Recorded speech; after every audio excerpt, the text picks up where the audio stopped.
Welcome everybody. It is a Monday night, which means it is vintage touring cars here at SARCO. And in the commentary box, I do have a new guest, Stephen Koenig. Welcome, welcome, welcome. Thank you, dear sir. I'm glad we're back in the vintage era where cars are all about just class at this point. Thank you very much for having me in the box. Really looking forward to my first ever SARCO event and going to see what you guys are able to do. And having both BMWs and Escorts, two of my favorite cars on the circuit, I think we're in for an awesome night.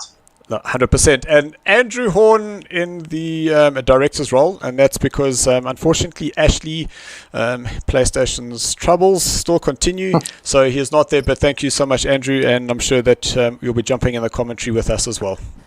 Evening till evening, Steve. It's good to be here. Yeah, I think this should be an interesting race. It's certainly a bumper grid for this evening. So yeah, let's see what happens. And a unique role.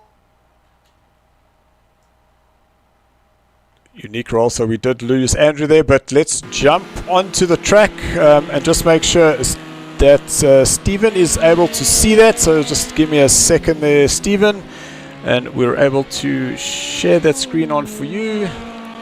I've got to say the circuit, looking at the circuit map, is going to be rather tricky for some of the drivers. I see some chances for guys to be able to do some quick overtaking maneuvers, but I do see T1, the guys have to be patient heading into their hotel, being extremely tight, and it's all about just getting your car set up right, work your way around. But I think we're going to see a lot of interesting sections. I mean, you've got to play follow the leader through there. And that's the difficult part of it. Then moving into the chicane is another one where I think you've got to line yourself up and be a little bit brave on the brakes. No, 100%. And the beauty about this track is it is pretty flat, so there isn't much changing in terms of the altitude. But what it does offer is extremely tight, twisty racing. And I think that's definitely going to help the Escorts here. Not enough straight line speed advantages is going to be given to the BMW. We know that the BMW is just so much quicker, but it's all going to come down to who can keep the car between the black stuff. The track limits on this track are so tight. Just having a look at Tyler, you can see he's going to go through the chicane section now, and the limits are very tight, but pretty easily through there. Just making sure we're just looking at the stream to see here. Yes, Daniel, you did get dibs on the first one on the stream, and it's always a great challenge to see who gets first dibs. I'm just seeing Daniel saying he's having a problem with the audio glitching. Just making sure that the audio is coming through nice and clearly now. And Nikki Pearson, she's here for Yanaman. Brandon is here as well. It looked like he was also having a bit of a glitch, but just let us know, is it still there? Raider Koch from Luxembourg, he's here once again. Really great to get our international viewers joining us this evening. Big welcome, either a good morning or a good afternoon. Where are you? Well, at this point, well, going through the car stats, I mean, the Ford Escort definitely has a weight advantage around here. Only weighing 765 kilograms, but losing a lot of power. It's only 190 horsepower, so that gets up to 220 kilometers an hour as its max. So I mean, that's going to be a bit of a tricky thing. But interesting part comes down, acceleration on the Escort is 6.69 seconds, 0 to 100, where the BMW, which is heavier, 1035 kilograms with 270 horsepower, does it in 5.19 seconds. So I do think the BMs will be able to power out the corners a lot quicker, but I do think they're going to be a lot more of a handful braking into those tighter sections. So I mean, if we look at it, so they're going to be sort of evenly matched if the BMW drivers can knuckle down and work hard with it. No, 100%. You can see that's Ryan just flicking it through the back section, and this is what we love about the Ford. It is so stable, and it really carries a lot more speed. But just before the guys start, we can just bring up the current positions, and we can see Peter Brunt, he's out in front, and he is in a BMW today. Then we have Terry currently in second place, and he only has 9 points separating him and Johan VDV for that next position. Ryan, who I keep calling Sarge, 1 point behind Johan. So that last podium is still very much up for grabs. Then Tyler in 5th place with Dane in 6th. So those two still fighting for that top 5. And not to mention Colin in the background there, still trying to get ahead of his son-in-law. Then we have Michael, your brother. He started very late but got in some really good results. And then Yanaman, we've seen him have an absolute fantastic season in the Porsche Cup, but just struggling a little bit here. Too many disconnects earlier on in the season there for him. And then last in, not least, in 10th place is Rolf. But you'll see down in 15th place we have Richard Berner. The 5 highlighted drivers in blue, those are the ones who will be in the Fords this evening. And you can see Ryan is the quickest of the Ford drivers in 4th in quali. Definitely. I mean, it's something. I think it's going to be a very interesting race. And I think each of these drivers going back into drivers briefing, which unfortunately the guys didn't hear, is they're very amped, they're very excited. That red mist has definitely started coming down on our top 3 drivers, wanting to prove what they can do. And that's what I love about this, is the guys are ready to have a good run at one another, especially around the circuit.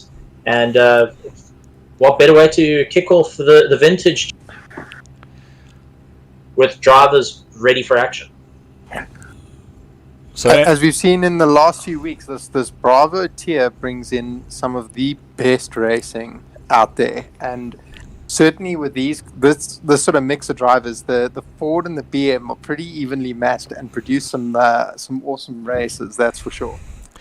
the one thing that is worrying me about this track, and man oh man, there was a comment, and that was by the ex-British touring car driver who eventually turned commentator, John Cleland, and he said the guy who designed this first corner should be taken into a dark room and beaten around the head.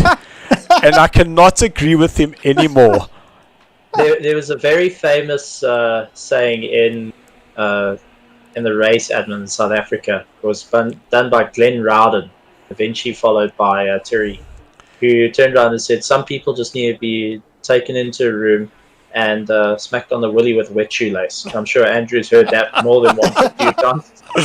Oh, goodness. All right, guys, so that was the late, great Glenn Rowden. Well, this is Here it. we go. So now I have a few little nerves, but here we go. Well, and it is a little bit of a... I think they've forgotten it's a rolling start. It's okay, it's okay. Looks like they're all racing, but they're going to be side by side into turn 1. Michael Koenig quickly diving up on the inside, late braking. No contact. That is absolutely fantastic. And look who's out in front. That is Marius Jacobs from BRM Racing. Fantastic there for him. He managed to get himself around the outside. And I'm also not seeing guys dropping down the order. And a great move there on the inside. That was Peter Brunt just moving on the inside. And Michael following him through. So that unfortunately Marius now dropped down to 3rd. But he does have Tyler Scott on the inside going into the triple. Definitely Michael Koenig hanging it sideways though. A lot of the guys trying together. The tyres are still trying to warm up a little bit there, but the BRM team able to move up a little bit, especially after having a tricky start at that point.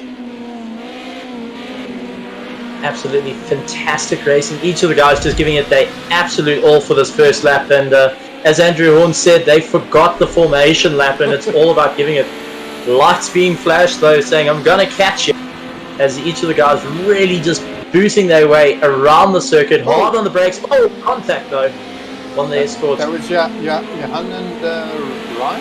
Yeah, that did look like Ryan on the inside there, but now poor Ryan's going to be swamped. It was Colin trying to have a look on the inside, but I did think that one of the drivers, I can't remember who it was that went sideways going through the triple. I think it might have been Michael, but I see that he is back up into 3rd place. And Peter Brunt out in front with Marius Jacobs. Great result here for him. We know that Marius has been plagued with some, dare I say it, disconnections, and I'm just hoping that he's able to pull through here this evening and convert this into a good place. Peter has to go and stand on the throttle. As you can take a look, he's getting closed in by Michael Koenig. So Mike really trying to put a bit of pressure on there. Nico also trying to, as he's trying to open up a bit of a gap, but not having too much luck. Goes in a little bit wide, so getting in a bit hot there, and really trying to keep the BMW ahead of the Escort. The Escort can hook it sideways, can go and be a lot more stable, but thankfully the power of the BMW is able to pull out. So Peter is really working hard to try and make up a bit of ground there. Yeah, and you can see, Ryan, how much speed that car carries through the corner. Ryan just about sideways, definitely looking at some Tokyo Drift type driving styles there. Yeah, what did Walter Rule, the rally driver, say? Proper drivers have flies splattered on the side window, and Ryan is living up to that. But you can just see there, this back straight, the stadium straight as it's known, you can see definitely playing in the hands of the BMW. So that is Ryan down into 6th place. That was Terry Wilford, just behind Sarge, 1.6. Sarge, his name's Ryan Dillon, not Sarge. Come on, and I keep saying Ryan, I'm going to try and use your name, and I keep defaulting to Sarge. Terry Wilford going and switching out from driving the usual big V8s into something a little bit smaller now. And he seems to have taken quite a liking to it as well. Sitting in 7th place, but not too far behind 6th. So he is trying to push that car a little bit harder every single time to try and make up as many positions as possible. I think that's where the trick is going to be for him, is to try and knuckle down and get it going. Michael, after having a bit of a slide though, is starting to make up a bit of ground, so he's really trying to push it hard. And a bit of information for everyone that doesn't know, Michael is one of the few drivers that's not running a wheel that's got force feedback. We've also got drivers that are running on controllers as well. So it really shows how hard these guys are trying to push it in whatever they got in SARCO. I see Mike's the first one who's picked up a penalty for track limits, and I'm prepared to bet it's through that right, left, right chicane. It's just too tempting to carry the speed and use the little bit of runoff on the left. It punishes you every time. But I just love that camera angle, man. Just see how the suspension just fights to get the car through there. Absolutely. It's interesting to see how each of these drivers are, trying to work around it. And I mean, the load that the front is going, as they're trying to put a little bit of load in, you can see how much the BMWs actually dip. So they're trying to stop it from understeering as much as possible and carry the momentum. So a little bit of tricky driving, as each of these guys are just really doing what they can to, one, keep the tires alive and be able to just push themselves that extra little bit. And as Andrew said, it's very tricky with the having the incident. One second-hand BMW. Tyler Scott has had a big one there by the look of it. He was dicing with Papa Whiskey, hoping against all hopes that these two haven't touched. Yeah, so I must say that doesn't look like there's any damage on the side of Papa Whiskey's car. His first name being Stefan. And that's Reeve taking advantage of the straight line speed, because now Tyler's car will be a little bit damaged, but they're going to go side by side now into Hotel. Turn number 1. You can see how tricky that braking point is. Oh, little spin there, and Tyler is able to get away the better of the 3 there. So great maneuver there by Tyler. He's up into 9th place. Now Tyler busy smiling big time there after having so much damage and weight reduction,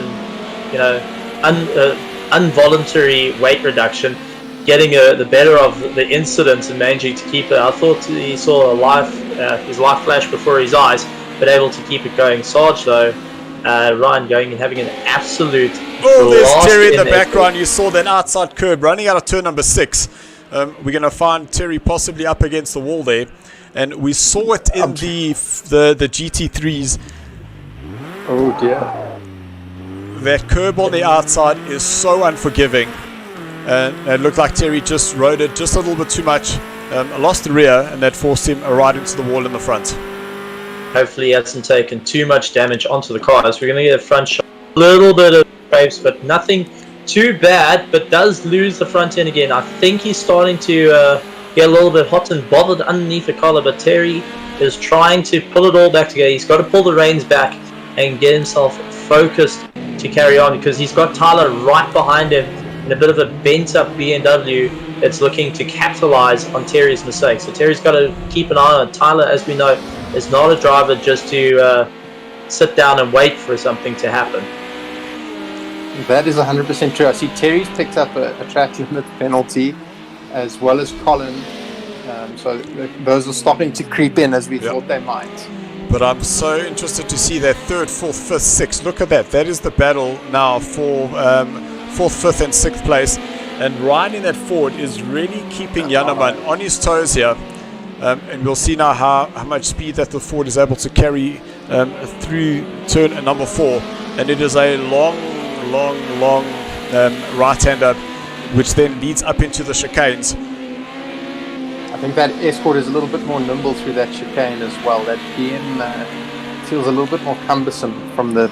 I did 2 laps in the BM with Jakes and 2 laps in the Escort when Jakes told me I was actually supposed to be racing that. So that is the sum total of my practice tonight. And the Escort... So you're going to do great, is that what you're saying, Andrew? We must look out for you.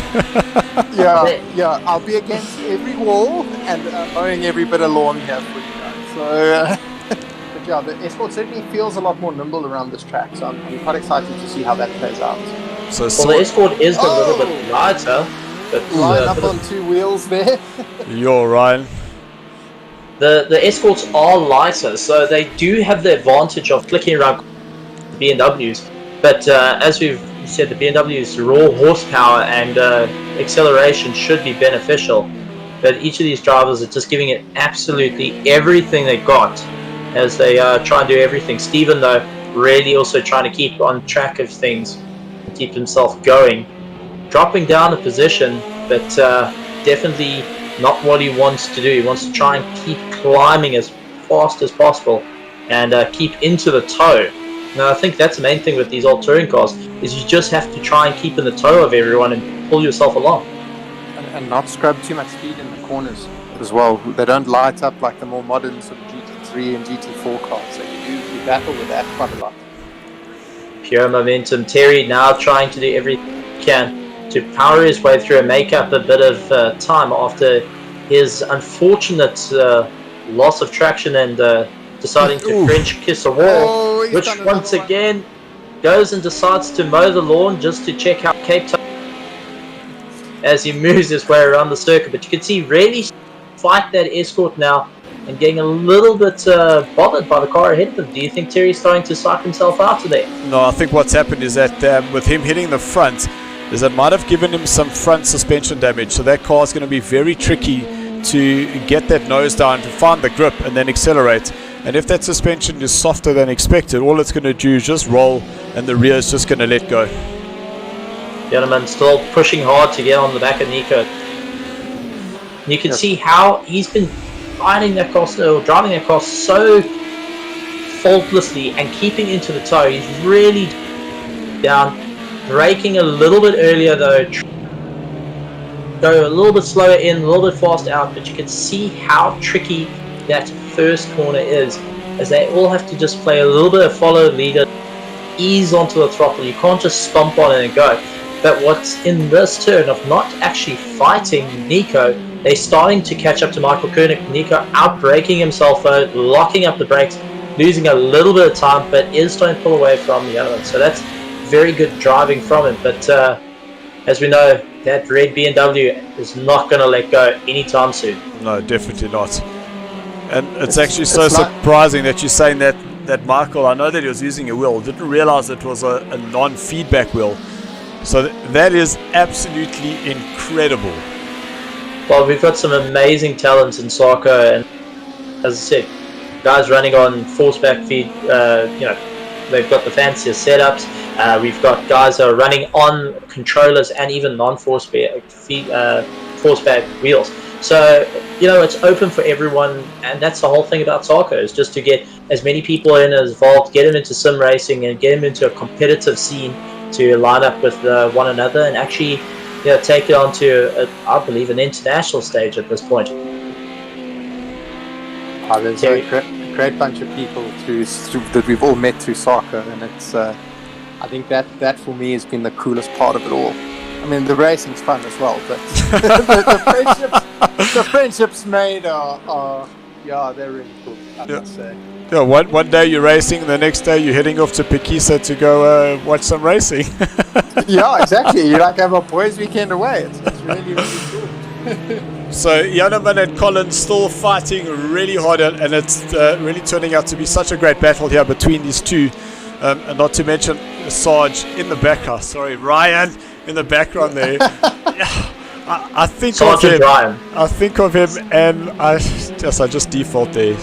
Sorry, Mrs. Edwards. Sergeant Ryan. There we go. Nico really having to try and hold Janneman. See constantly little mistakes from Nico, so I think he is starting to check that rearview mirror a little bit more and seeing Janneman constantly pressuring, because Nico's got a couple of the corners down, but it looks like he starts to make little mistakes, goes out a little bit wider, locks up the brakes a little bit more, and really battling, and it's trying to catch up to Michael 3.8 seconds ahead. So he's got to really try and push that a little bit more. They've got to really work on, but Mike's having a little bit of an open race at the moment. He's trying to figure out if there's still other people racing with him, while Janneman is just seeing a green boot and wanting all of it at this point. I see Terry, and I think it's Reeve that's catching up to Terry. No, it's Tyler. It's Terry and Tyler. Open race at the moment. He's trying to figure out if there's still... I think this is a battle of who's got the least amount of damage at this point. So guys, I'm just having a look here at Facebook to see who's there, and I see Hannes van der Merwe, he's joined us saying go Johan. We then got Hendrix Marks, he's saying hello from Paris. Look at that, guys, we are now in Europe Paris as well. Paris by Velcom or Paris by like the Eiffel Tower? No, this says Paris, not Paris. Just checking. And then Mornay's also said that Toki Trap. See, listen to me now, talking English, but it's actually Toki Trap die petrol dat ons vinniger kan ry. Nou vat ons. Now for right. No, but you must get it right. If it's Paris, it's bonjour. Welcome. It's a language of love, which Terry made love to. I leave the French for my wife. This is a family show. This is a family show. No, but you can see Terry. No, literally, my wife speaks French. Oh, jeez. Okay. And those of us that can't, her nickname has become Margarine. We love you, Alex. Because normally what would happen is I'd call her Marcherie, but through Lost in Translation, Terry heard Margarine. So now my wife is known as Margarine. Fair enough. Terry losing the back end, same corner the entire, really struggling with that car. I'm trying to figure out which corner it is, but it's the same corner. He hooked the curb and spun it into the wall. Nearly did it a second time while chasing down. So Terry's really trying to push it a little bit harder and doesn't seem to have the right fuel for that corner. So very interesting to see there. But every time trying to find the best way to go past. I think his ideal thing to do at this moment, due to the front end damage, is he's got to get into the toe and get himself pulled along. Oh, that 3-second penalty is definitely not helping Terry at all, because currently as we are circulating, that puts Reeve ahead of him. So Terry's going to be down in 10th place. That's exactly why I was having a look, because he's hunting Tyler down, but I could see he had a penalty, so I just thought we'd have a look at how bad it is. So in shot is our current leader here in the first heat, 11 seconds ahead of Marius, and Peter Brunt's absolute fantastic drive there. There's Peter. Can we pick a camera? Sorry, I skipped. I tried to get Marius and I missed. And then I thought I'd go back to Marius as we started talking about it. No, cool. Thank you. So Marius having a very quiet race in second, and as well as Michael. 4 seconds clear now of Colin, who's in 4th place. But that battle still for 4th and 5th, still very much on. And there they are. Janneman still within a second, so he should be able to start closing that down. If he doesn't, he will be fighting in that 5th place, but that time penalty for Colin might actually promote Janneman up. If we can just bring up that sheet there quickly, Andrew. So that's 3 seconds there for Colin. So Janneman's got nothing to prove. All he needs to do is just stay within that time frame of Colin, and he will secure that place. But with a reverse grid, he might want to drop back a bit and get second for the second heat. Well, this is the thing you got to think of, and I mean, you guys come from a racing background. Andrew Horn from a long line of racing in single-seaters and binning single-seaters and winning single-seaters. I've done a lot less pinning than anything else. Andrew, can we just take away the screen there, please? And then also you, Dylan, for your F400. You know, there are lots of racing that you guys have done. You're not worrying about the time penalties. You're not sure if the guys go penalty. All you know is flag to flag at this point. And the other one is just seeing that green bonnet. And I mean, being around for 11 laps and just seeing the same green bonnet, you could be sure he's going to get very, very frustrated. No, definitely. And that's what happens as the guys will race all the way to the end. And Reeve now putting that challenge down on the back of Tyler. And with Tyler nursing just a little bit of damage. Ooh, you can see that lock up there as he turned in. Reeve just carrying too much speed on the exit. Sorry, Reeve. Commentator's curse. That was all you told. One thing I think Terry saw there was a spinning BMW and just thought, what now? Which way is he going? Yeah, I mean the fear is there, but the race is back on between the two, and Terry is just punching it. But I've got to say, Tyler has been nursing. I don't even think nursing that car anymore. I think it's just driving it to absolute oblivion. If the engine had to explode at this point, he would just drive it till it explodes. He has been doing a fantastic job. I mean, the car looks like it's just come out of Wreckfest, and he's still holding off Terry Wilford, and he went and held off the guys behind him. So really well done to him, and some bravo driving there with the BMW's new advanced cooling. I really like what you did there with that Bravo racing there. Well done. Great play of words there. Well, this is it.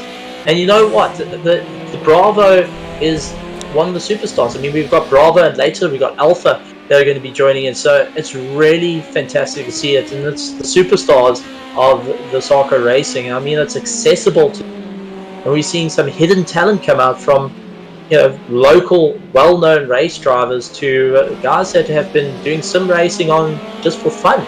So, you know, it's nice to see the guys coming out and really putting on an absolute performance here. And you can see Janneman now starting to get a little bit more pace. And you can just see how he's trying to load up that, flick the car around a little bit more just to try and carry the speed out. And he's getting ever so closer, but 1 corner to go. I think he's left it a bit too late. Do or die. So that race is over. So Peter Brunt has crossed the line in first place. Marius is in second. It looks like Michael would have crossed the line in third. There's Michael in the background, but we just want to keep watching what happens between Colin and there we go. So Colin has been able to keep Janneman out, but what will happen is that they are going to be switching places because of the time penalty. But when they start, is they're going to have Janneman behind Colin again? I think that's going to be the lucky winner. Yeah, so Colin's the lucky winner, exactly. I think it's going to be for Heat 2. Those are the guys to keep an eye out for.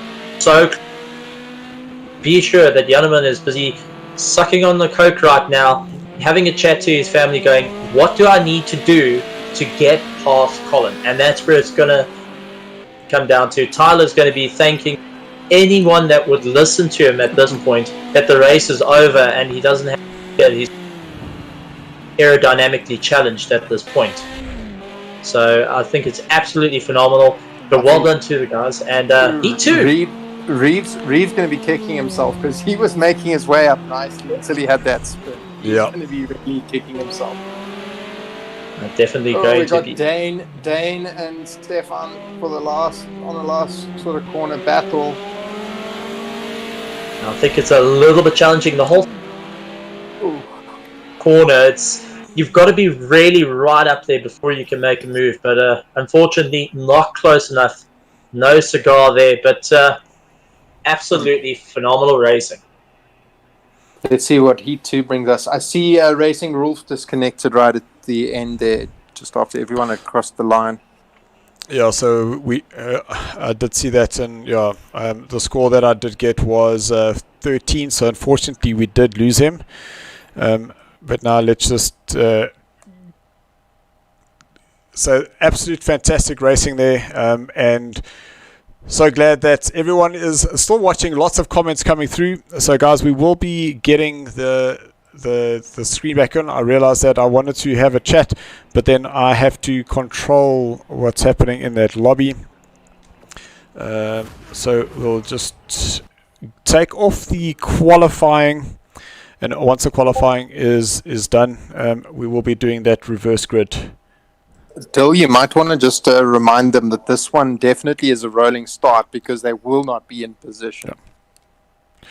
All right, everyone. Well done, guys. There was an absolute a nice and clean first corner.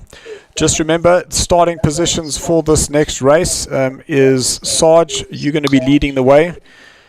Then Colin, you're in second place. Third place is Janneman. Unfortunately, Janneman, you're behind Colin once again. Michael, you're in fourth place. Marius, you're in fifth place, and then Peter Brunt in sixth. Just remember, guys, rolling start for this race. And Marks will be off, and Ryan, you will just give them the go-ahead once they get closer to the start line. Well, it was a rolling start. They've rolled across the start line before they actually started racing. Well, to everyone that's still joined us, thank you very much. Whether you're on Facebook, whether you're on YouTube, make sure you like, subscribe, follow the Facebook page. If you have any questions, leave comments. We take a look at it, and feel free to PM as well if you want to get involved with this racing and try your hand at going up against some of the top sim racers in the console world right here, and we're really looking forward to seeing bigger and bigger and bigger grids as time goes on. And remember, Vintage isn't the only one that we do a lot of other races as well, so make sure you keep an eye on the SARCO calendar, as much more to come and a lot more news to come out as well, so you want to keep your ears to the ground on that one. Promise you, lots of stuff coming out of here. Also, a big thank you to our associate sponsors, also to Thrustmaster for jumping on board. And I know that our main man that's busy commentating, and also as Andrew Horn has pointed out, using the Thrustmaster T300, which is a belt-driven and gives you a smooth feel. So if you're really looking to have a good bit of fun, make sure you pick up the Thrustmaster and tell them that SARCO has gone and twisted that arm enough times to get you there. And one thing about the Thrustmasters, I'm sure if you go higher up, you get to also change out your rims as well. So if you look in the background of Dylan, he's got a very, very, very fancy Formula 1 rim up there. It's not only very pleasant, sexy. Morris, sorry, just checking in with you. Is Rolf coming back? Do you know? No idea, sorry. No, I think he disconnected. Okay. Are you able to just drop him an invite quickly? Because I tried to look for him, but I didn't see him. Okay, 1 second. And also you get the Alcantara rims, which do make a bit of a difference. Going into Heat 2, I mean, let's have a chat about this. Andrew, you racing with SARCO a little bit later. And what goes through the driver's mind going into Heat 2? You've had a bit of a battle. Then, guys, we can start. Carry on. I mean, the battle between Colin and Janneman. What goes through the mind of Janneman that you now start Colin once again for the heat number 2, and the reverse grid. Hopefully, well, in Janneman's case, Colin's penalties hurt him. But I think in his case, you've just got to try and use a couple of minutes to think and reflect on where was he getting the drive out the corners better than me? Where was he braking a little bit later? Can I turn in a bit earlier? And you've just got to look for those weaknesses in him and, bide your time, pick your moment, and get past. But yeah, just try and pick out where you were making the mistakes and improve on that. So just from our side, it's just seeing how Janneman was always that like 800ths or 700ths away. At that distance, you're not really pressurizing the driver. What really starts pressurizing him is that if you're getting within that 100th or 200th and you are going as to just have a look on the inside of the corner, but then come back, and you've got to start unsettling that driver to force that mistake, where what I felt is that Janneman was there, but he wasn't really adding enough pressure. Mm. Is that your famous Mamba fever, Dylan? Mamba fever, Andrew. It's a thing. Uh-huh. I've heard this. I think, the difficulty that comes down into it is, Janneman has got a very, very competent driver in front of him. And that's where it comes down into a bit of a challenge. Where, he has to try and bait Colin into making a mistake. But as we know, Colin is he's a consistent driver. He knows what he's doing. He knows how to deal with the pressure that's behind him and take it on from there. I'm sure Michael Koenig as well, after the mistake heading into the early ons of the race, where he was right out there, is going to be looking to try and make a bit of a move as well, try to get a jump on the line. So definitely, I think we're in for a good race, for heat number 2, and the guys have just got to keep their heads on their shoulders and screwed on right, which is, it's very difficult for any race driver. All three of us can tell, to have our head screwed on, knowing that the race is going to be there. So let's see how they'll be able to formation lap. I must say that I don't want to be Ryan going across that line, because the start-finish line happens very, very early on in this race, and he's going to be so swamped coming down the end of that straight, man. Yeah, I think you did right, Bill. Maybe he can survive to the first corner and get out of that first complex with a bit of a breathing space. Let's hope. Yeah, it would be nice to see that Ford up there and get a win. What he can do is maybe just back up the guys, really slow the grid down, slow the pace completely down, catch him off guard. As we know, that's with the escorts being a little bit lighter, a little bit more, what he can do is try and prolong the acceleration time with the BMWs. The only way you're going to do that is stop increasing the pace, back it right down, try to close the grid as much as possible, and then go for it. But as they head around the final corner, let's see how they are going to go. Looks like he hasn't bunched them up enough. No, I think there's some big gaps in that field. Whoa. I think Ryan is about to get a rude awakening heading into T1 as he's trying to pull away, but he's got a bunch of angry BMWs chasing down. He is going to have the advantage going into T1. If hold it, mustn't just lose out. Missed the apex though, so Ryan really having to try and battle his way through. Michael Koenig on the early attack though, trying to get into that second place as much as possible in the toe, but Ryan starting to open a little bit of a gap, so that's very well done.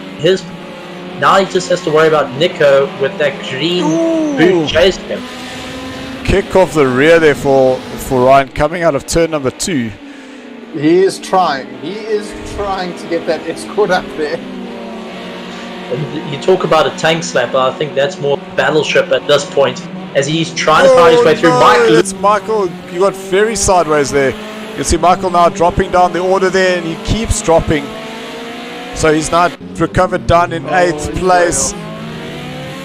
I'm sure there's a couple of colourful words, and he's underneath the helmet and kicking himself at this point. A little bit of damage though on Morris's car as he's trying to nurse the car around. So I wonder if connection was right.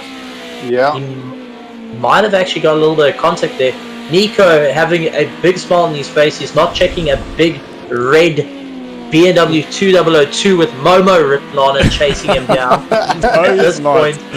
No, he But is he has not.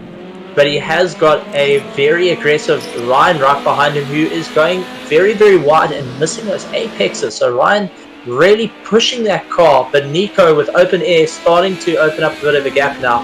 Ryan really battling his way around to try and make up a bit of ground. But Terry right there as well, who's got a new bonnet and a new boot. Oh, Ryan hooking it sideways though. You can see that Escort starting to get very...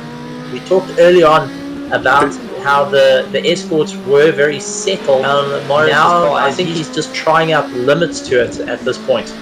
I still think it hooks up better out of there than the BM. If you look at the gap he pulled out of there, Tyler wasn't able to stay with him. Yeah, you can see even though that rear's kicking out, he's still pulling away. And that's because of the amount of speed he's able to carry into the corner. Definitely trumps the BMW, because you can see he's not really closing him down here through the triple. But here on the brakes, look, he's already off the brakes, turning, and now he'll be accelerating and start pulling away from the BMW. Absolutely. I mean, that's where the difficulty comes in. But he's really got to try to battle his way through. Nice to see that Terry's got a bit of a... That's Tyler, not Terry. Tyler's got no damage on his car and can really push it to the limit in that point. But right behind him, though, creeping up, there's also Janneman having a bit of a battle. Oh, that's Peter Brandt into the inside. But, taking a lot of the inside curve. That could bottom out the car, lose the grip.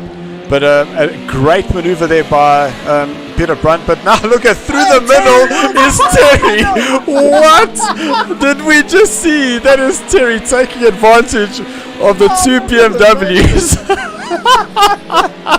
Terry going and really, when they say it's an all-up tire buffet with there, going straight down the middle, fast and furious, and definitely cheering across the line, realizing what just happened, looking to go on the attack as well. But I think both drivers are kicking themselves a bit. What have you done now? No, Terry. Running wide, allowing Peter Brandt to go back up. This is a battle of notes. The guys are really trying. This is Bravo. This is what you can expect. Very close racing, hard drive. Every single one of these drivers. Michael also trying to put a bit of pressure on. Terry is making it extremely difficult for himself. And there goes Michael around the outside through the triple. That's an interesting line to choose through there. I would definitely not have attempted that, but look, he's away. Michael's back up into 5th place. Michael's got no forward feedback, so you can't feel whether the car's point. Terry, though, do you know what Terry's previous job was at this point? Take a guess, everyone. Are we opening up a can of worms here? He was a lawnmower specialist. You can see it. Shots fired. Let's hope he doesn't watch this stream back. Yeah. No, I'm sure Larry Wolford will be absolutely laughing with this. Michael Koenig, though, trying to make up a bit of ground. He's got Peter in front of him, so we now know he's got to really push hard. As we know, Michael's not going to get past it too soon. Ryan, though, having a bit of fun as well, trying to catch up onto the back of Nico, really throwing that escort round. So he's having a lot of fun with that escort. It's nice to see it so high up. Oof, Ryan. But he's picked up a 3-second penalty. 3 seconds for Ryan. That's not going to help him. I think when he finds out that he's got 3 seconds, he's going to be kicking himself, considering he had such a phenomenal start. Whoa, sideways action, though. One of the escorts just putting it 2 wheels up in the air and becoming a motorbike at this point. Terry is in the pits, and I'm not really sure why. I can tell you why you would get there, is if you lost it going out of the second last corner, because there is no damage on Terry's car. I don't know, unless he was using the opportunity to get another frosty beverage from the fridge or something. Because do you think he had a drive through jumping the start? No. I wonder. A thought. Quite possibly. I wonder if he's sending me a very nasty text message at this point now. But take a look, Peter now having a bit of a run for his money. Michael trying to chase him down, but these guys. Peter Brunt and Tyler Scott. To see what he will just have so side by side. Peter Brunt just backing out there, allowing Tyler to go through. So this will be the opportunity. Will Peter be able to get the drive heading up to the second last corner side by side? They're now too wide. That's a great driving for both of them, both holding the line, which is what we wanted to see. Ooh, little lock up there by Tyler, and that allows Peter Brunt to go through. So a great overtaking there, a great respect being shown between these two drivers. A little bit allowed Michael to catch up to that group, which will make life interesting in the next couple of laps, I think. Tyler is not giving up, locks up the brakes though, and decides that he really tried going for a long shot there, Mike. But Tyler is really getting aggressive, and now it has cost him quite a bit as Michael Koenig, who's also incredibly aggressive, now looking to do it. So the two BMWs looking to line up with each other, and Tyler's going to go very, very defensive on the inside. Michael at bay. You can see Michael trying to use as much of the circuit as possible to catch up to Terry, and I think all that Mike has to do now is just put his nose in where he can. Terry is going to battle his way around. Janneman, though, having a bit of fun chasing Marius again, and really trying to go, but not the usual, not of the repeat as Heat 1, but I think he's tired of seeing another green car ahead of him at this point. I see Dane's having quite a good run with Stefan here in the escorts. Looks like they were having a bit of a battle there. Yeah, so I must say that both Dane and Stefan did have a great battle, even on Thursday night, where there was some really cool racing between them, and Dane just managing to catch it coming out of the chicane. But it looked like Stefan also had a little bit of an issue trying to get that power back on. Yeah, absolutely. Well, you've got to remember, to the spectators, these cars have no power steering, they have no ABS, they've got no traction control, down to just hang dear life at this point and hope you wrote your will. Even in sim racing, these guys are giving it their absolute all, and they're leaning out of it all together. And you can see Dane pushing hard on the escort, trying to get as much drive as possible, but the BMW's motor is just too much when he gets to the straights. So he's just really trying to hang in there and pull himself along. Great racing from the Bravo guys. They have been doing a phenomenal job. Nico, though, having a fun drive at this point and is just cruising around the circuit in first place, but he's not pulling away though. I can tell him now he is not going to be cruising for much longer, because you'll see that second place driver, that is Peter Brunt, and Colin getting a little bit sideways, going into look at that through the triple. They're going to be side by side through the chicane. No, Peter Brunt just hits the brakes, let him go through, but now we saw Peter Brunt was able to go as too wide with Tyler coming through this the next section. So now into the Shell S, turn number 7, you're going to see side by side. So Peter Brunt will now have the inside line, but now that puts Colin on the inside for the next phase of this S. But Peter Brunt is out in front once again. An absolute fantastic maneuver there for him. Peter Brunt really showing off his skill and for all the hard work that he's doing. They're trying to hang on and just looking for any way. He is taking it much, but really phenomenal driving from these guys as they battle their way around. I'm almost feeling sorry for Sarge, because we'll see in the background, there comes Michael and Tyler, with Ryan being up in there in second place for just over about, say about 12 minutes, and it's in this last minute or so that Peter Brunt managed to get around him. Peter Brunt's up into first, and now Michael and Tyler right behind him now.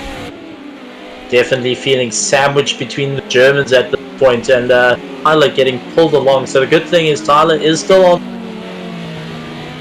Push Michael that little bit more every time, so he might have a chance if Tyler can go and mess up Mike's race in terms of trying to overtake him. he will be able to hold that third place spot. But at the rate they're going, I think he's going to have a real difficult issue and might have Michael going and diving up on him. I think you did right there. I Peter thought Brunt, I saw Colin getting close to Peter Brunt there, but obviously not. I think Sarge is closing in on old Colin. He definitely is. Climbed up 6.6 seconds.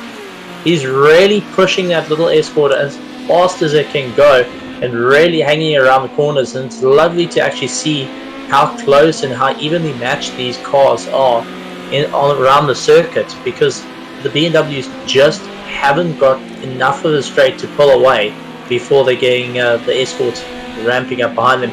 And Ryan's been doing an absolutely phenomenal job. Started in first place, lost a few positions, but ever since then he's been trying to keep it clean, trying to keep it neat, to battle his way around the circuit and trying to push himself up. He's only recently changed to a steering wheel as well. He was on a controller until a few weeks back. So, yeah, he's doing a great job with his steering wheel. Because normally myself and Ryan would play a little bit of Apex Legends here and there, a bit of Call of Duty. We got him into some project cars with a controller. We were scouring the internet for him, found a great opportunity and said, look, this is what we're able to get. And he bought the wheel, and now he's racing 2 leagues a week. And yeah, he ended up racing with us yesterday as well. So Sarge, who was just an every now and again a weekend gamer, is now racing 3 times a week. I'm sure Mrs. Edwards loves me 2 bits. And definitely the budget for that holiday is starting to get hooking his sideways as he's trying to battle his way around. And you can be sure later on he's going to be considering those upgrades like the newly TC3, the load cell Thrustmasters is going to start coming into play, I think. But Johan really pushing hard, got another BMW in front of him. Janneman, yeah. That's Marius ahead of him. I think Janneman is getting so sick and tired of that Gene in front of him at this point, because every car he lands up battling. But Marius hooking it sideways still, despite the little bit of damage on that BMW. So absolutely incredible driving. Michael managing to get into that third place spot. But all I'm seeing is time penalties there. Andrew, you can just bring that up just for a little flash, just to see what. So 6 there for Ryan, 1 for Tyler. So at this point, Ryan's circulating in 7th place. It's amazing what a difference that penalty makes. I think at this point Ryan is really trying to just battle that car around. I think the more and more he gets the tail out of escort, the more it's not helping him, and that's where he gets it. He's just taking too much track every time he has to try and control the escort. As you can see, he really gets on the power early and he just slides it as much as possible. Then it gets unsteady underneath him. He has to try and the whole time. Michael's starting to just get the hang of it, trying to break the toe by moving left and right ever so slightly. He touches the dirt. Michael nearly losing it though, hard on the brakes and really doing everything he can to go for it. Colin though just checking the action behind him and deciding he's checking out of this and wants to start running away. And definitely lovely to see these old cars. Ryan though, every single time hooking those curves and sliding the car around. Janneman still giving everything he's got to try and make up a bit of ground. So every single one of these guys are pushing it right until the end with only 2 minutes 30 seconds left of the race. It's still anyone's game. As we know in motor racing, it ain't over till the fat lady sings and brings you the beer afterwards.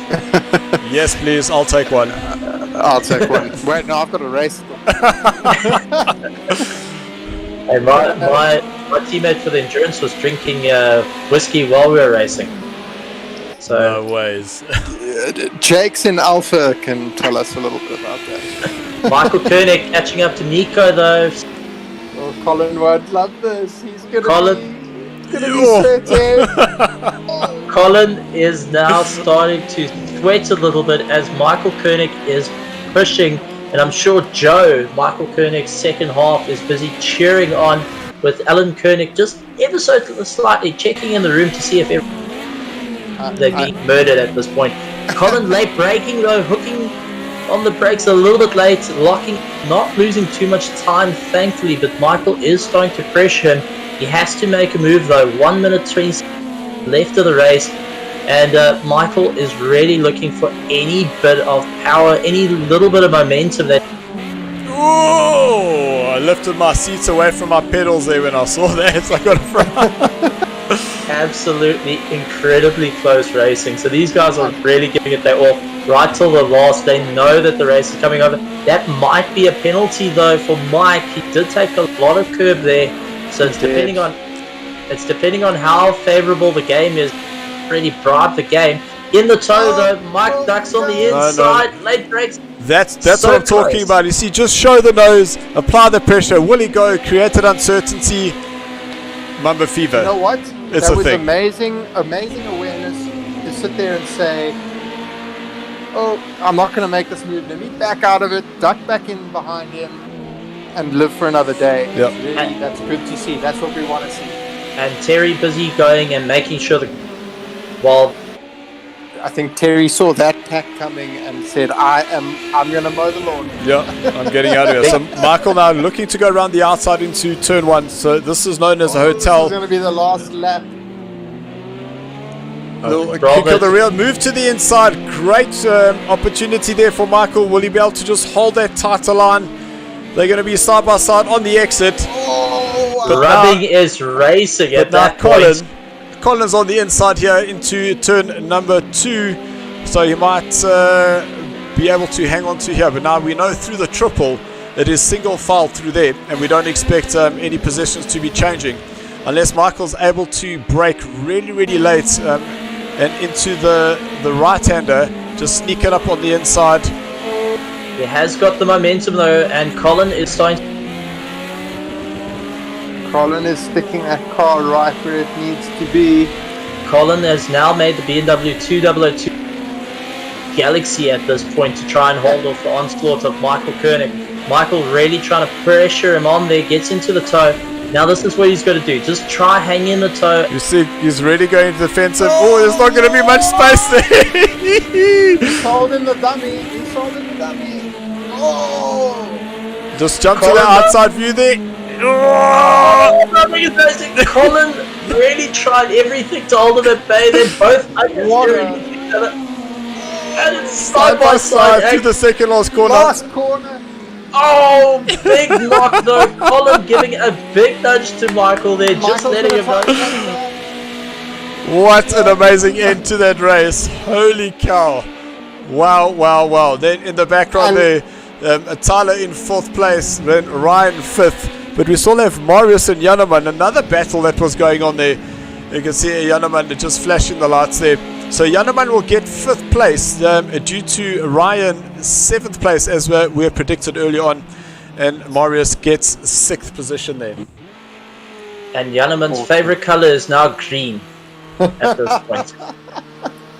But absolutely amazing driving from the Bravo, as they really showed what they could do around the circuit and had to really work hard here in Germany, and the guys just really showed off their true colours. I mean, I expect in future time we're going to see a lot of these drivers moving into and giving the likes of Andrew Horn and everyone else a run for their money and a bit of a sideshow action right behind, as we saw in the background. But absolutely beautiful racing from the guys.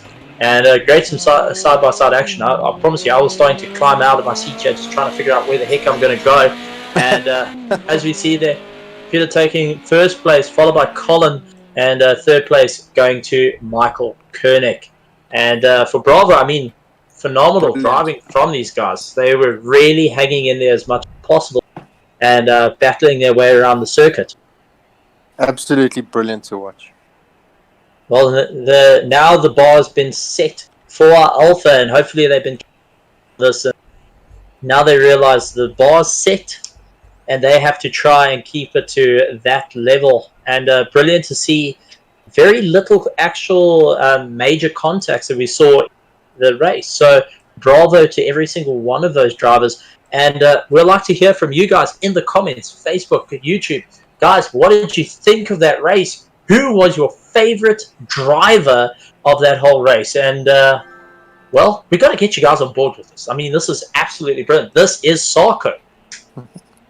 Guys, I'm going to love and leave you. I got to jump into the Alpha lobby. Yep, I will be there awesome shortly. Just getting the final standings together so we know who our top 3 for this evening were here in the Bravo tier. So we were able to just custom sort that by DB. Well, and big thank you to Andrew Horn, being our race director or race dictator at this point, and jumping into an alpha. Shame. But brilliant racing by every single one of these drivers. I mean, it's absolutely brilliant. And as we're starting to get guys coming on board to come and have a little bit of a chat to us and give us a little bit of insight to the race. Yeah, 100%. We're just going to send out the invites to the guys. I just got to return this to the lobby. And while that's in the lobby, I can then just jump off, get the new notification. There it is there. Well, see, currently sitting in the commentary box with us is Mr. 92 himself, Michael Koenig. Michael, thank you for joining us in the commentary box. How are you feeling? Rubbing is racing through the last corners there. Try to get yourself a beer, man. I can't. Can you guys hear me? I can't. I'm all good. We can hear you loud and clear.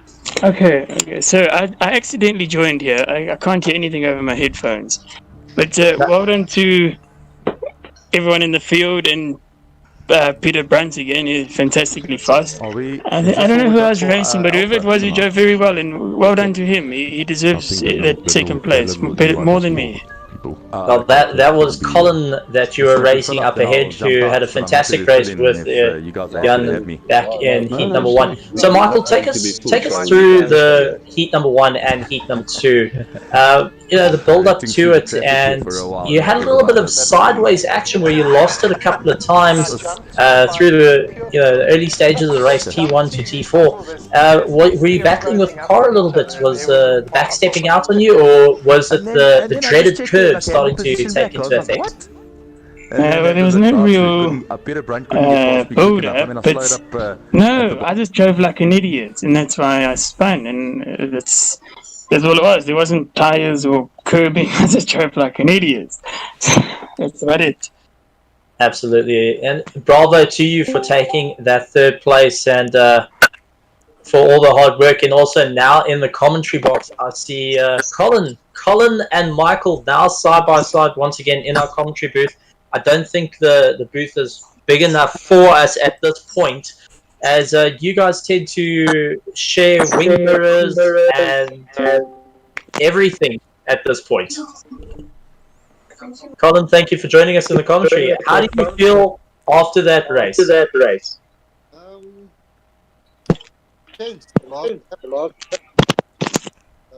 I think I survived it. Your car changed a couple of colors there. I saw you got into a bit of a tussle in heat number 1 with Janneman, and having the big red BMW chasing you down, and I mean having that added pressure go from heat number 1, knowing that Janneman is starting into heat number 2, and then getting Michael Koenig chasing you down.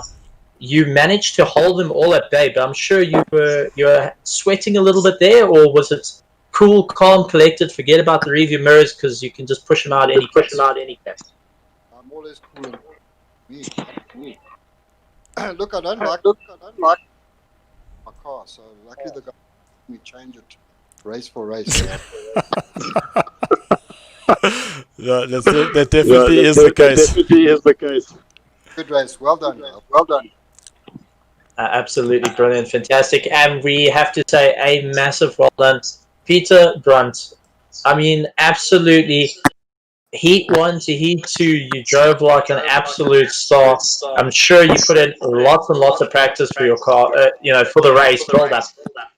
How did it feel? You started, being there on the grid, heat number 1, pulling away as much as possible, and heat number 2, just having a little bit of open air. Take us through how it was through the heats. Thanks, Ro.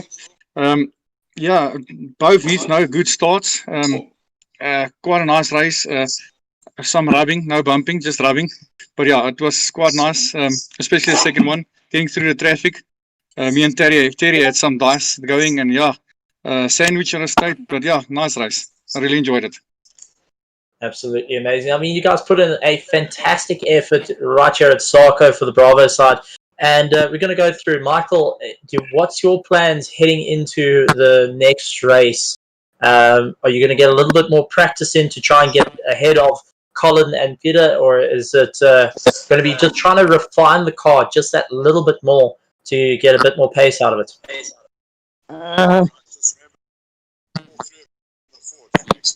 Yeah, so it's pretty much plain, just drive as fast as I can and not like an idiot, and then we're okay and have fun. That works. And Colin, from your side, I mean, now hearing, I saw you going and saying, "Rock on! You're happy for this? Go American brand!" You know, what's your plan for going into the next race, Colin? Look, I think a lot of South Africans like Fords, unfortunately. The best of them. Let's see how it goes. It all depends on the track. All right. And Peter, now that you're moving into the Ford as well for the next race, what's going to be your plan going forward, knowing that these two drivers and the others that are not in our Discord at this moment, what's your plans going forward? I don't have any plans. I hope you were quite kind to me and said I can drive the last one of the BM. I think the championship is there, so finishing it off with the Ford, I think it's fun. It shouldn't be too bad. Absolutely brilliant. And if I have Dylan's permission here, as I usually do at Red Star, if you guys can say one sentence to each other, no nasty words though, okay? No nasty words, to any one of you guys here or any of the drivers down in the lobby that you feel, what will be the one thing you would say? And we're going to reverse it. We're going to go for our first place man. Peter, what would you have to say to anyone here or anyone to the lobby or just in general if you have one thing to say? Carte blanche, no nasty words. The only thing I can really say is thanks to you guys for making it happen. It's really a nice series. It's a nice bunch of guys. Obviously, we can sit and watch TV, but yeah, we've got this to do. So yeah, everyone that's involved, all the guys, it's really amazing. All right, and jumping to Colin, if you have anything that you could say, carte blanche, just no nasty words, what would you say to any of your drivers? I would say, Peter, you're too fast. Oh no! All right, guys in Bravo, Alpha, we can start. So absolutely brilliant. Michael, one last thing. If you can say anything, what would you say to your driver? Yeah, I'll back Peter up on what he said. He said a very good thing, and well done, and to everyone, and Dylan, well done. Steve, well done. I'm sure you did well in your commentating. Obviously, I didn't hear you, but well done, and well done you. Sorry, we'll Michael. See you We've still got the Alpha tier to go, so the jury's still out on that. Yeah, we'll see how he does. But in any case, thank you guys. Thank you for joining us in the commentary box. Thank you for the absolute racing that you guys have given us. We were standing on our chairs. And Dylan, you want to say anything before we send them off to go and relax? We're and all good. watch our Alpha guys go out. Yep, 100%. Just looking into the Alpha tier, some thumbs are going up there. See, Dirkie is our host this evening.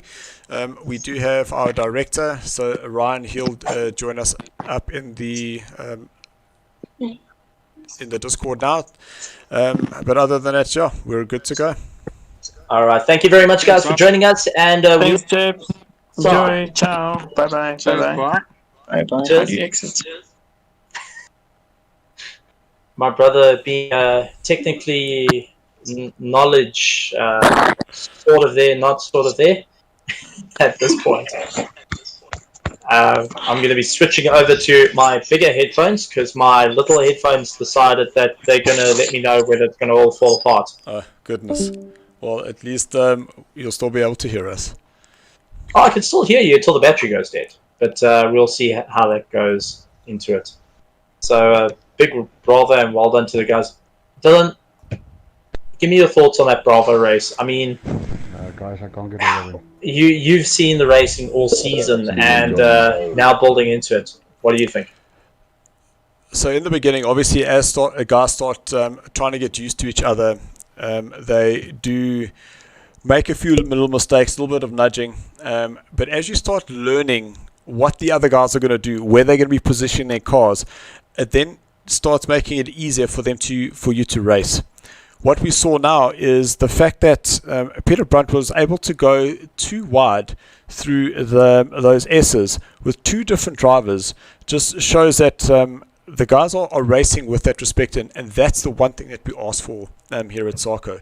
Race hard, race close, but overall, just race with respect.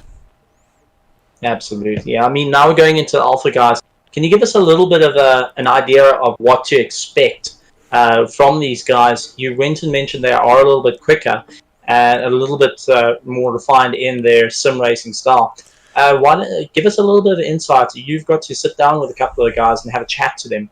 Just give us a bit of insight to it. So when you say a little bit more refined, is that the reason we have the two tiers is purely because the skill, or whether they've been in it for a little bit longer, the alpha tier are a lot faster. When we say a lot faster, is that they will probably around here be able to go 1 or 2 seconds quicker. But the one thing that we're not mentioning is that Peter Brunt, when he qualified within the Bravo tier. He is currently 54 points ahead in this championship. So for the next season, he will automatically be qualified into the alpha tier. He's an alpha tier driver because of how quick he is. The one thing that you'll notice is that in terms of this alpha tier is that the time that you have from first down to what essentially would have been a 16th place is that the times are extremely close. Well, I mean, that's the thing that we've gone and seen from the Bravo tier is we can expect a lot more guys moving up to Alpha tier and giving some space to newer drivers to get in. Not necessarily the more younger guys, but more the average Joes that are excited to get behind this and going into it. And especially with the whole SARCO team and the whole SARCO setup, especially with the vintage touring car, I've got to say I quite enjoy it. So and, we got what I do want to highlight now, so I'm just going to bring up those points. Are you still seeing the screen? No, you're not. So let's just make sure that you are seeing that. Just call me Stevie Wonder. I'm going in blind. There we go. So now you should have the screen once again. I just want to bring up the current points, and this is going to show you how close this is, understanding that we've had 6 rounds of racing. So Dirkie is out in front with 220 points. 12 points behind him is Jakes, and you can see Jakes' name is not highlighted, which means that he is in the BMW. Gerard 10 points behind. Andrew Horn 7 points behind. Christopher Radloff 6 points behind. So a total of 35 points separating the first top 5 drivers. I mean, it's absolutely, it's still anyone's game. It's still fairly, it's still fairly open for anyone. That's the exciting part about it. Andrew Horn lying there in 4th place, you can be sure that he's now seen, he's got a little bit more adrenaline throwing his veins on Bravo and wants to try and make him work, move on it. Dirkie, though, being consistent in wants to try and come out on top in both heats of this race. So really difficult for him. But at the same time, I think these drivers are all going to absolutely give it everything they got. And one thing to note, though, is every single one of them have got their headlights on, except for the one Escort just coming a shot. So just trying to make themselves a little bit more visible on the circuit and to one another, just to make sure they are at a flying lap. So very bravo, well done to them. And a big thank you to everyone joining us on and YouTube once again. Like, subscribe, follow the page, keep an eye out. Lots of big news to come there. Being a little bit hidden away. I know Dylan has got a few things underneath. Not talking about any tattoos at this point, of what's to come and the excitement to do it. Yeah, so we will be just finalizing the next season for starting our season 5 here for the SARCO 2020. So just look out this coming weekend. We should be able to put that information through to you. Not only that, guys, but remember the 24th, so in 2 weeks' time, is that the SARCO Invitational team will be racing at the F400 race. I will be back behind the wheel once again. So really looking forward to racing and me having to miss the last race due to my fractured wrist because I crashed the last time I was there, and yes, it did happen, but I'm still eager to get going again. Absolutely, and it's going to be fantastic to see you back in the kart and joining us in the commentary box, and is going to be helping us out with the race, the one, the only, Sergeant Ryan. Ryan, how are you feeling after the race, and really pushing the escort ways general politicians? Yeah, no, look, it was a fun race. A bit of a lonely race in the first stint, but second one was a bit fun. But I got hit with a couple of penalties there, which was my own fault. Yeah, that 6 seconds cost you 2 places in the end there. Yeah. But man, oh man, were you carrying so much speed, and the sideways action that you were getting, I'm pretty sure you were sideways more than you were actually facing straight. Yeah, I was sideways a lot of the race now. I think that's where I also lost a bit of quite a bit of time by doing that as well. Well, Ryan, I mean, coming from a controller, moving on to for the first time doing that, I mean, it's no easy feat. But take us through the circuit. How is the circuit for the drivers, and how difficult is it to actually make some passes and gain a bit of time? Because it seems like if you make a couple of mistakes on the circuit, just like one or two, you lose a lot of drive around the circuit. So just take us through a little bit about it. Look, I'll have to agree with you on that one. If you do make even a single mistake on any of the corners, you lose a lot of time throughout the whole track. But from a driving perspective, it's difficult to overtake on the track. Obviously, with the BM having a bit more grunt and a bit more speed down the straights, and that it's easier for them. But I found with the escort, it's certainly difficult to make an overtake, not having the power like the BM does. So, if you had to take a look around the, what corner do you feel that people need to keep an eye out for the most action heading into the Alpha Series? I think the first turn off the straight is definitely the most difficult, especially from the start. I would keep an eye out for that. Alright guys, just a quick look at the positions. Jakes, he is 2 seconds ahead of second place Marshall. Peter Brunt in third place, so we see some of the guys coming through to fill up the grid here. So Peter Brunt looks like he was invited to come through. Then Andrew Horn in fourth place, Robert fifth, Dirkie down in sixth, Dirkie being in the Ford. Morris is racing there as well, and I saw Brandon Santos in seventh place. Then Gerard, he is also in a Ford down in ninth place, with Sly Pete in 10th place. Sorry, Peter. Keep saying Sly Pete. Then Terry, he is racing with us as well, with Stephen Smith. He's in 12th, and Atala in 13th position. 13 cars on the grid, and absolute chaos to come, as the guys are going to have to battle their way around the circuit. I mean, Andrew Horn must be feeling a little bit of the pinch. It's Peter Brunt, though, getting invited into the Alpha Series, as he's going to be taken in the next season for the pace he's running. So I'm sure he's really going to enjoy getting the practice in with these guys, and try to push himself that little bit more and see where he actually comes out and fares out as the race, as they start on a formation lap. So I'm so confused, because I saw two cars pushing up against each other, and all of a sudden that car was back on the starting grid. But we look to be clear through turn number one. A little bit of touching there, but no huge impacts. Andrew Horn taking that tighter inside line through turn number 1, and then we see a spin in the background. Looked like there was a full 360 degrees, but they're all going in the same direction once again. All these two cars smacking up against the wall. I'm not sure that's done. Who's done there? Looks like Stephen and Brandon. So that is Marius now carrying on, but you can see right down in the last position, Stephen and Brandon DeSantos coming together, and Stephen unfortunately finding himself up against the wall. Brandon still sitting on the grid. I'm so confused what is going on. So that was Marius and Stephen then. I think Brandon has got a disconnect and taken him out, so his car is still sitting on serious rude awakening, because as you can see that car is just wobbling its way around.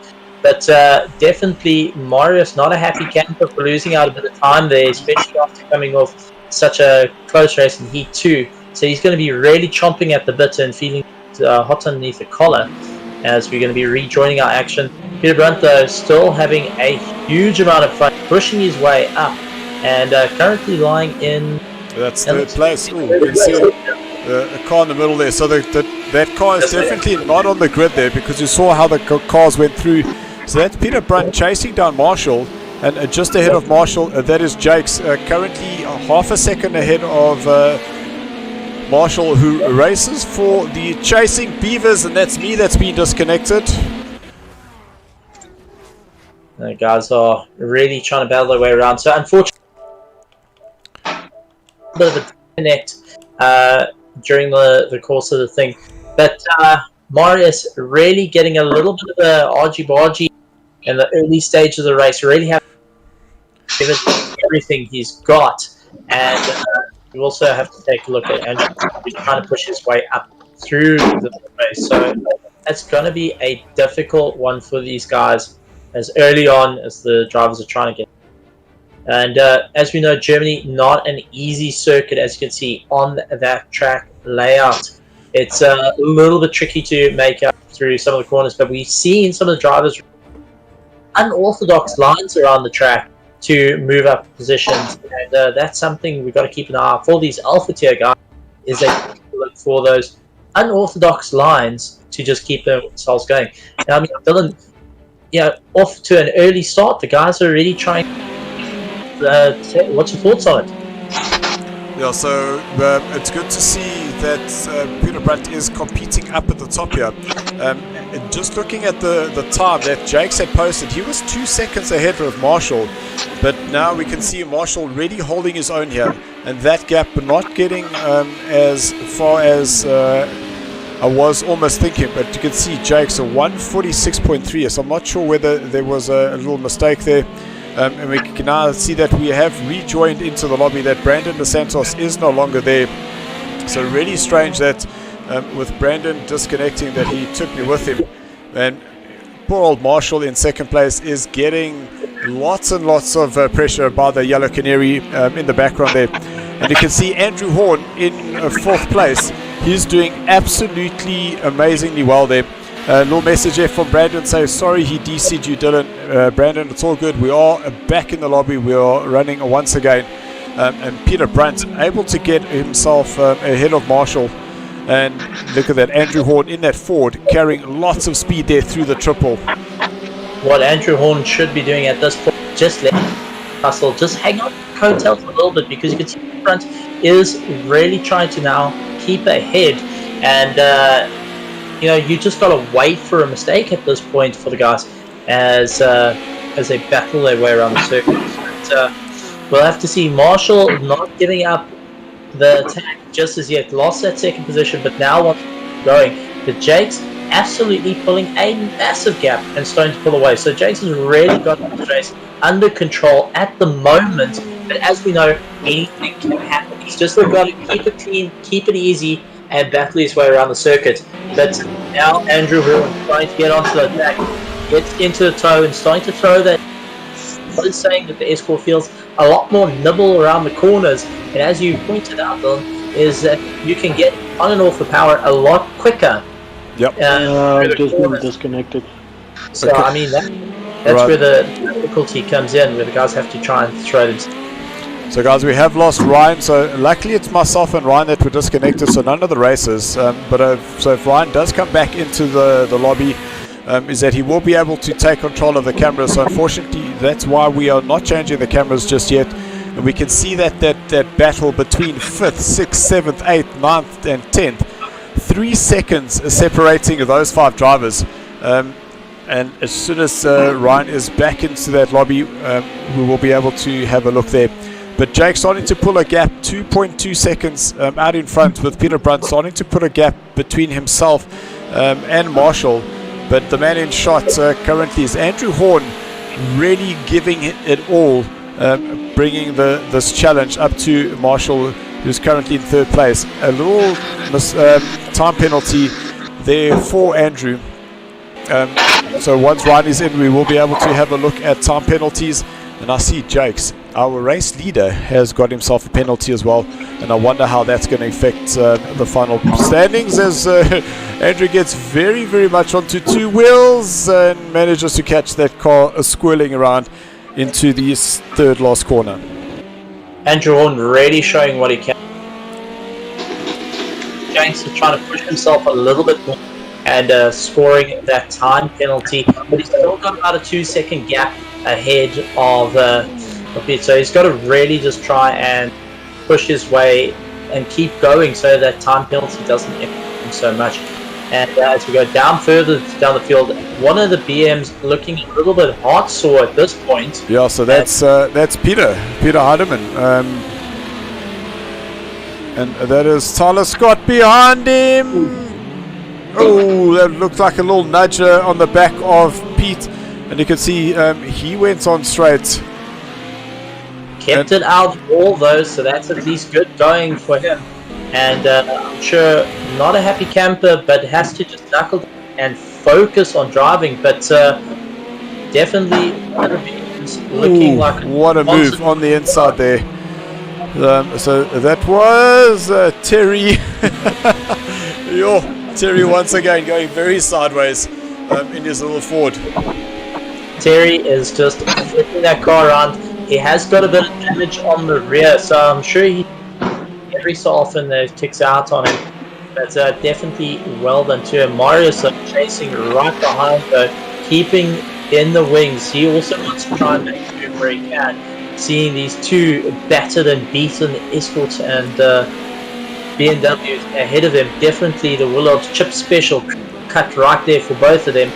And Terry immediately going up very wide to try and hold on through. But there we go, Jakes for the 2-second penalty. 2 seconds across the board there. So he has to try and open up the gap a huge amount. Peter's not going to make it easy for him. Peter's going to keep pressure on. But guys are really battling with the cars here. So we can just jump to 5th and 6th place. That's a battle between Dirkie and Gerard. And I know that those 2 are both in the Ford, and just ahead of them is Andrew, who is still very much in the firing line of Marshall, who's ahead of him in the 3rd place. But we did see 2 seconds across the board, and Gerard has a little look on the inside through this extremely tight first corner, 90 degrees to the left, then all of a sudden it's 270 degrees the other way. So a nice tricky little combination there.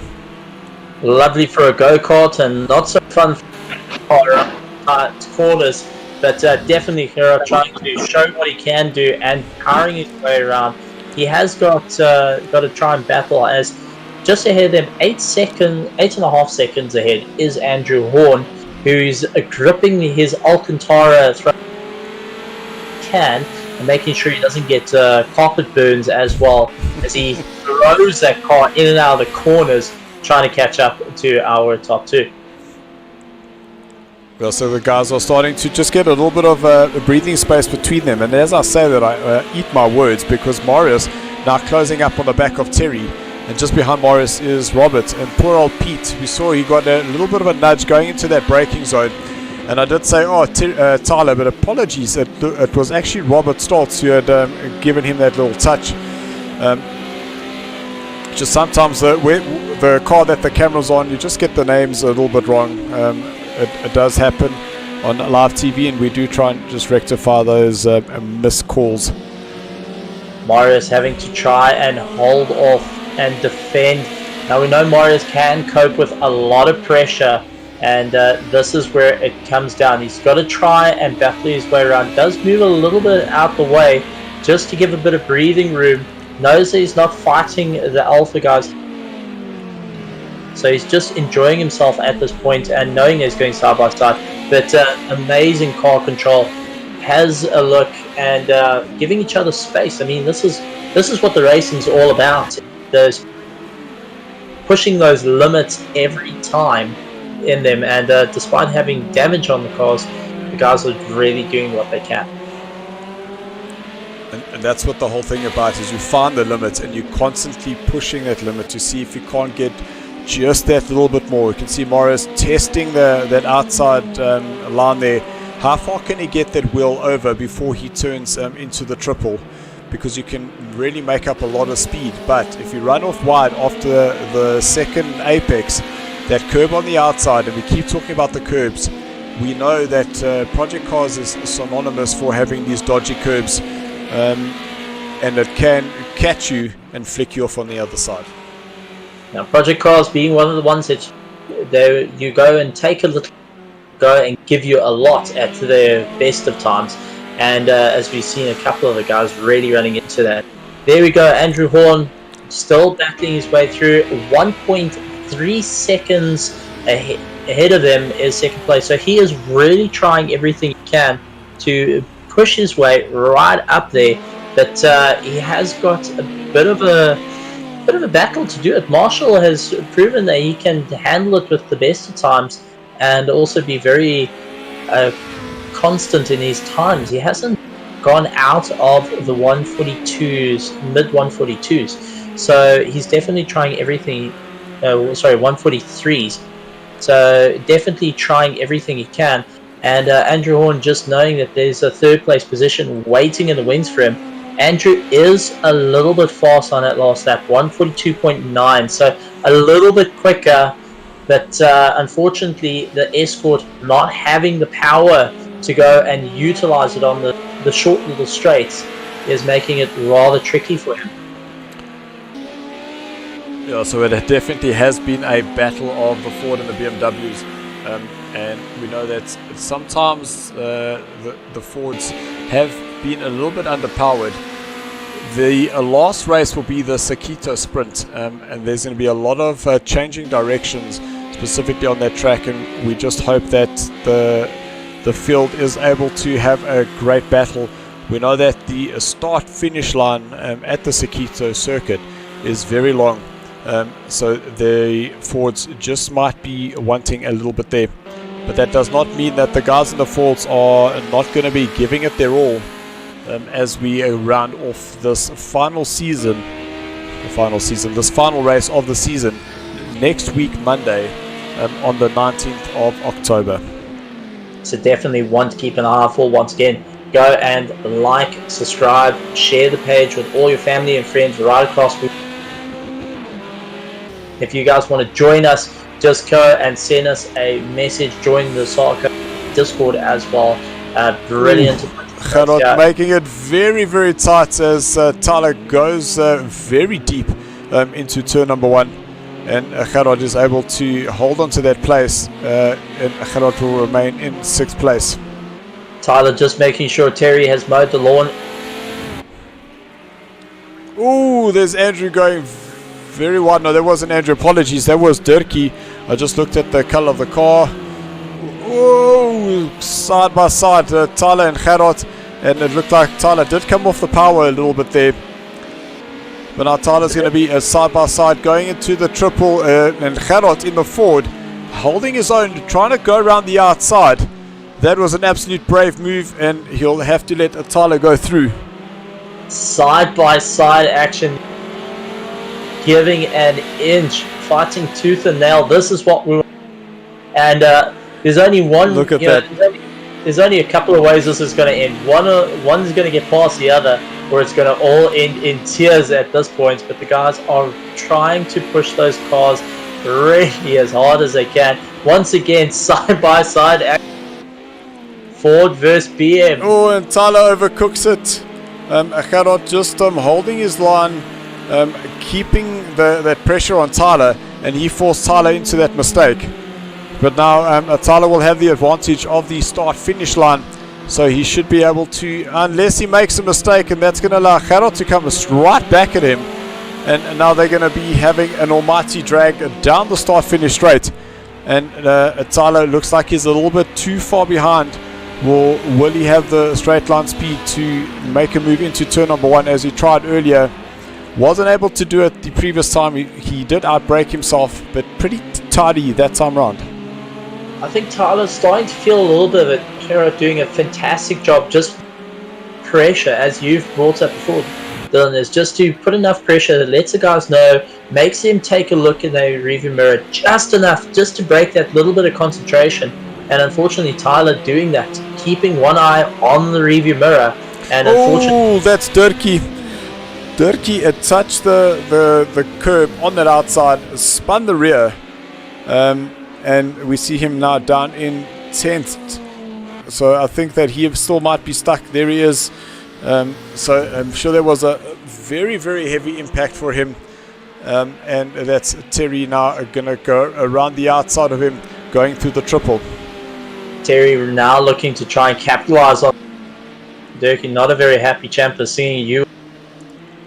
But I'm actually not seeing damage on Durkee's car, so he might have just been able to get that car stopped before he made contact to the wall, and had to just ride it up against the barrier. As you can see, that change of direction, and Terry managed to catch that. I honestly thought that Terry was done and dusted there, so apologies, me denying Terry that skill that he has, and manages to keep the car going in a straight line, where that was the same corner. He did put it up in the barrier in his Bravo tier race. Terry definitely has got that Thrustmaster side, especially on the dirt. But there we go. Once again, side-by-side action. Tyler not done yet and is looking to fight back. Does get on the inside. Gerard having to try and battle his way around every which way. Tyler has got the inside line. Yeah, but he had to give it up because Gerard had the faster exit. But Tyler should be putting just a nose on the inside here. And Gerard, you can see, having to go very wide. But now Tyler not able to get that power on. Oof, you can see Gerard twitching on that curb coming out of turn number 2. These two absolutely fighting it out with one another, and you putting the pressure on. Carrot trying everything he can, driving as defensive as possible, trying to make that car as big as possible. But lovely to see the two action-packed races back to back, and now seeing Tyler and Carrot just duking it out. I'm sure Tyler's very, very happy for his performance so far in the Alpha. Oh, Marius! Because I was just gonna say, but you see, Marius was the fastest out of these three, so Marius is actually catching up to them. And Tyler a little bit too deep once again, so Gerard should be able to go around the outside. Yes, I don't know how those two didn't touch. Oh, that's Marius up on the inside wall there. You can definitely bet these two are holding on to their steering. Yeah, you can I heard that contact as that car went. You just heard it just bogged down, and that's once it gets itself up against the wall or something. These two just holding on to their steerings. They're starting to leave imprints of their hands on those steerings. Those nails starting to dig in as both of them are fighting each other left and right. Clean but close racing. This is what SARCO is about, and both these guys just trying to push it that little bit more, that extra edge every single time. It's absolutely amazing. You can see now trying to go on the outside. Tyler getting a little bit brave there, trying everything possible, thinking, where can I make up the space? Where's the kink in the armor of the Ferret? And this is where the difficulty comes in. And Dylan, you've been in many times like this, of battling left and right. You side by side with someone. What goes through the mind of these drivers at this point? Well, the thing is I keep hoping, when will my competitor make a mistake? And then the longer this goes on, the harder you fight, the more you start watching your rearview mirror, and that's when the mistakes for yourself start coming. So it's just about, as hard as it is, try not watch those mirrors. And you can see Tyler not able to go get an opportunity there. So Tyler will run wide once again, which will allow Gerard to the inside. And we see the race has been completed. So Jakes, he crosses the line in first place with Peter Brunt in second, Marshall in third. The horn dog Andrew, he's in fourth place. This is the battle for fifth and sixth place. So an absolute incredible battle between these two. Gerard will get that place as he crosses the line and just see whether there's an adjustment due to time penalties. And yes, there is. Tyler is moved up into sixth. Then that is Gerard in sixth place with Robert in seventh. So that's Morris dropping down into eighth. And Pete in ninth place with Dirkie down in 10th place. And Terry down the last position in 11th position. Terry's just making sure that Lorne is in mode. I mean, it's absolutely phenomenal. The guys are really racing hard and pushing it that extra little bit every single time. And I mean, now going into race number 2, the excitement's there. It's how are we going to do this? How are we going to get that little bit more pace? So it's going to be a very interesting one to keep an eye out for. This is the alphas, guys. This is the alpha class. This is where you want to be. This is where your level just needs to be right there to the top. And Peter Brunt is quite happy with fighting in second place. And actually very nice to see him going all the way up there. 100%. So just to the guys in the lobby. So yes, I was disconnected with Brandon, but I did manage to get straight back in. We also lost Ryan, but he was also able to get in, so the live stream did continue. Just quickly, the starting positions for the second heat. Remember, rolling start. Gerard, you get to lead the way with Tyler in second place. Absolute incredible battle there between you two. Great to watch. Andrew, you'll start off in third place with Marshall fourth. Peter Brunt in fifth place. And my Jakes, Mamba Fever for 5 drivers ahead of you. You'll start off in sixth position. Absolutely brilliant. And I just see there's a message from Andrew Hornier saying that race was so much fun. So glad to get a little bit of insight from the guys down at the circuit, just trying to make it make or break it at this point. And especially with the last race coming up, the guys really want to sink in those final points.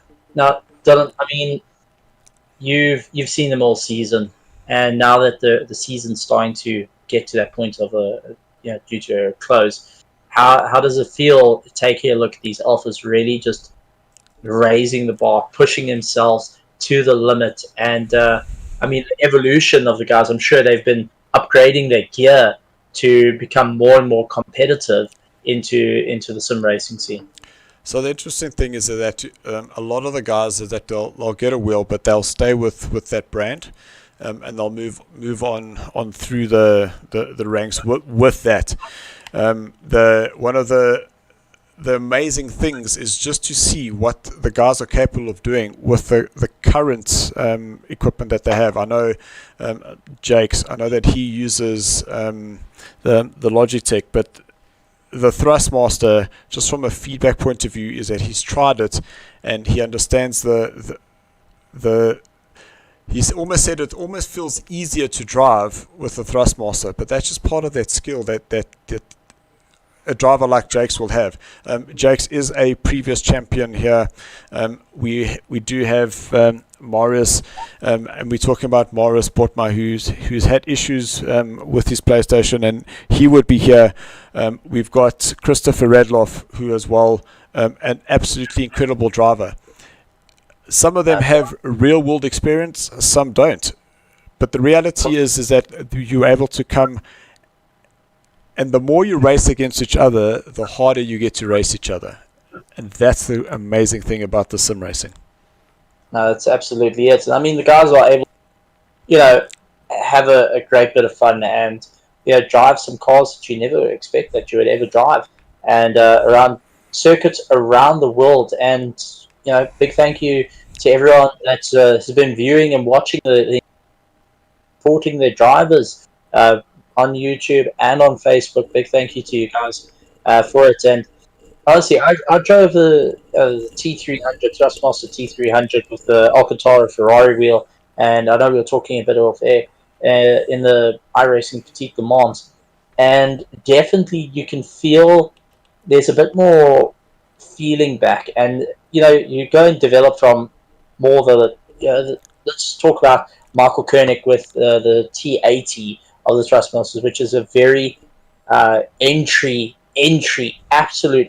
entry level steering wheel to like the steering you're using now. You get to feel a little bit more of a car, a bit more of a load on the car as well. So I'm sure there's a bit of excitement there as as you're developing into it. And I mean, going into Project Cars where it's pushing a little bit more on the feedback, how much help does that take to it, especially with like these cars where it's all about feeling how much load you're putting onto the suspension and flicking yourselves around the corners. So the feedback is always quite an interesting conversation to have, and the reason I say that is a lot of guys will want the feedback to be pushing against them on everything. You're going around the corner, every little bump, you're feeling it. Where for myself, and with me having I say real driving experience, but I'm not talking main circuit, I'm talking karting. But you're getting so much more feedback that comes into the seats of the pants. When I set up my rig, is that my feeling, it's not as stiff as some of the other guys will have, but I can tell you something, I'm feeling a lot more movement. I'm feeling when that grip is coming, I'm feeling when it is losing. When that rear steps out, I can instantaneously feel that it's coming. So I can only imagine if Michael is able to get something that's giving him that additional feedback as opposed to just sight. Man, oh man, I can tell you he's going to be absolutely incredibly fast. Well, I mean, this is what SARCO is all about. No matter what your budget is, you can come in and be competitive, whether you have a racing background or not. And that's the whole thing about it, and that's what the SARCO strives for in doing so. So brilliant to actually see the guys really push that extra little boundary and develop more into it. Especially like seeing the alphas go duking it all out, and nice to see Peter Brunt going and cruising up there, going from Bravo series where he ran away with it to now having a good race in second place in the alpha series. So I mean, this is what it's all about, just taking it that one step further. 100%. Ryan, and I must say, I love your story. Just a casual, Project Cars is on special, 259 Rand, I'll just buy it and see. Join one race, join another race, then all of a sudden, we've now, last week you raced 3 times in that week. Yeah, you suddenly, your time goes out of hands. I'm sure Ryan can attest to that one, where you get a little bit sucked into it and it becomes a completely different world. And I mean, thanks to the whole COVID time, we talked about how terrible it is and how terrible it is. But the sim racing scene has just exploded on the scene. And now getting to see this and the excitement, I actually have a huge amount of fun watching the sim racing scene and commentating for it like it is in real life. I get the same adrenaline rush, the goosebumps. If you guys could actually see my arms with my, with a better camera, it's just amazing to see it all going. But now the pressure's on. Let's see who's going to end up where. And Andrew, everything to go by here, as he wants to try and climb up through the ranks. And we'll have to see how it all battles as they make their way around the circuit. Yep, so we will have Gerard. He will be leading the field away. Then in second place will be Tyler Scott, and we know that those two had an almighty battle, with Andrew in third, then Marshall will be in fourth, Peter Brunt in fifth, Jakes will be in sixth, then it will be Robert, Marius, Pete, Dirkie, Terry, and then Stephen. I see that he is back with us now as well. It's going to be very, very Stephen interesting. Smith. Sorry, Stephen Smith, not Stephen Koenig. Just call me Stevie. Or Stephen. Or, there's other names people use since it's a family show. But remember, that's what I was about to say. Is what I didn't mention is that if you are following our stream by any chance, and you'll see a few comments will come up with coconuts, is we go code coconuts, and you have to use the word coconut to anything that could possibly offend a kid. Exactly. Or if you're going to threaten me with a good time with it. Well, I gotta say, I'm really looking forward to seeing the battle between Carrot and I'm curious to see how those two go, but at the same time, those two are going to fight and take up so much of that no one's going to have anywhere to go to try and overtake these two, because they were diving each other up in race one. So I don't think the rest of the grid knows what they are in for going into the start of this race. No, without a doubt. And we've now got, remember, Jake's our race winner, so he finished just about, what is that, 3.5 seconds ahead of Peter Brunt in the first race. Then there was a 9-second gap between Jake's and Peter Brunt, so 5 seconds, then 14 seconds again, and it looks like Gerard has called it pretty early, because they are racing, and I think that's actually a pretty smart maneuver. Oh no, he didn't, apologies. But now they are going to be approaching the line. There's the line now, so they will be racing. And Andrew moving to the inside. Tyler's got to the inside as well. But now remember, this a 90-degree turn, no bumping in the background, and Gerard has been able to hold that. And look at Marshall just sneaking up on the inside of Andrew Horn there, as Andrew gets very, very sideways. And Jake's able to get himself ahead of Peter Brunt. Peter Brunt now in 6th place. Jake's is in 5th. And poor old Andrew getting absolutely swamped now. You can see Jake's in the very, very synonymous green number colors. He's now got himself right up behind Andrew. But just behind Jake's is Peter Brunt. And right behind Peter Brunt is Robert. Definitely, these guys are off to a flying start. Down at all.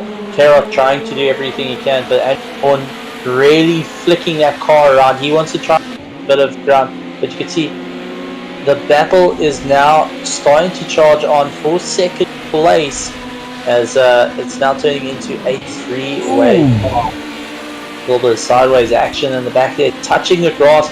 As we know, the grass is like riding on ice, so these guys are really having to run. Andrew Horn, though, big little mistake there for Tyler, and that gets Marshall around the outside, which you'll now move. We'll have a look to the inside with Gerard. Well, they're going to be too wide, so they didn't touch there, and Gerard was able to hang on to that place. But now Jake's up into 4th. Peter Brunt pulled himself through as well. He's in 5th, and there's Andrew now down into 6th place. But a man in front, Gerard, is now a side-by-side with Marshall, and an absolute sitting duck in that Ford, because I do believe that Marshall will be able to get this car stopped and turned in time. Will Gerard be able to sneak up on the inside here, going into the 2nd phase of this turn 1.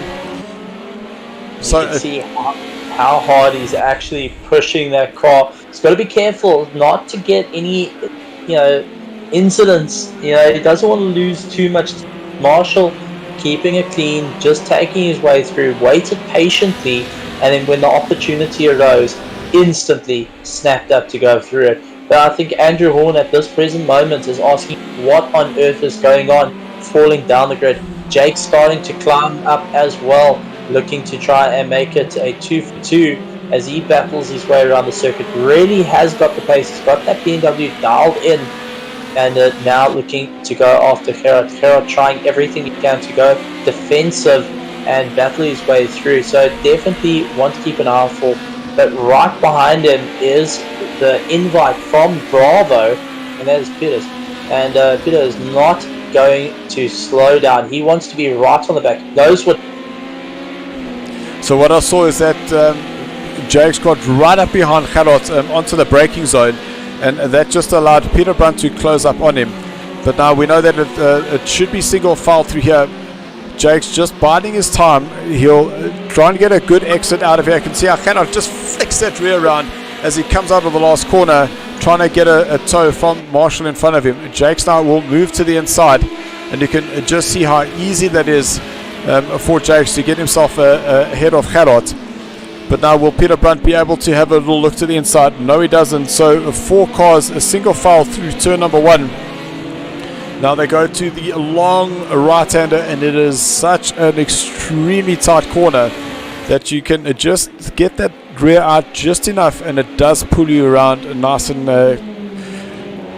tight. But if you get it wrong, that rear A lets go, or it just understeers you off the end. I mean, that's the difficulty, and it's a gamble. And the words that you use there of should, should be your file. That's the thing. But what we've seen with the Bravo guys, should means that there is a possibility they can go around each other on that. So they're really doing it, and you can see Jake's constantly putting the pressure onto Marshall, trying to force a mistake out of him, but not putting his car in a dangerous position. So well done to him, and really shows racecraft. But definitely one of the cars going off into the weeds there, and that looked to be Peter Brunt, who lost the back end of and lost a little bit of time to Gerard. Now Gerard got a little bit of open air and has to just focus on Jakes ahead of him. But bravo for Jakes on the racecraft. Just let Marshall know that he's around, but not too much that's going to damage his own race. So just putting enough pressure on. But Marshall is driving a very clean race. He's putting that car in the middle of the circuit wherever he can to ensure he doesn't lose too much time and goes as wide as possible. He knows that Jakes is a driver, and what he has to do is try and run down the clock at this point. Peter Brunt, though, I think is starting to get a little bit agitated behind Gerard. He's flicking that BMW left and right, just trying to carry as much momentum and look for a gap in between them. So Ryan, if you could just jump to 6th place there for us, as we see Jakes now moving to the inside. So just stay where you are. Sorry, Ryan. Jakes making a move to the inside. You can see that they were just about side by side, but Marshall is still ahead. I was just seeing a long queue of cars in the background there, but they do still have about a second between them.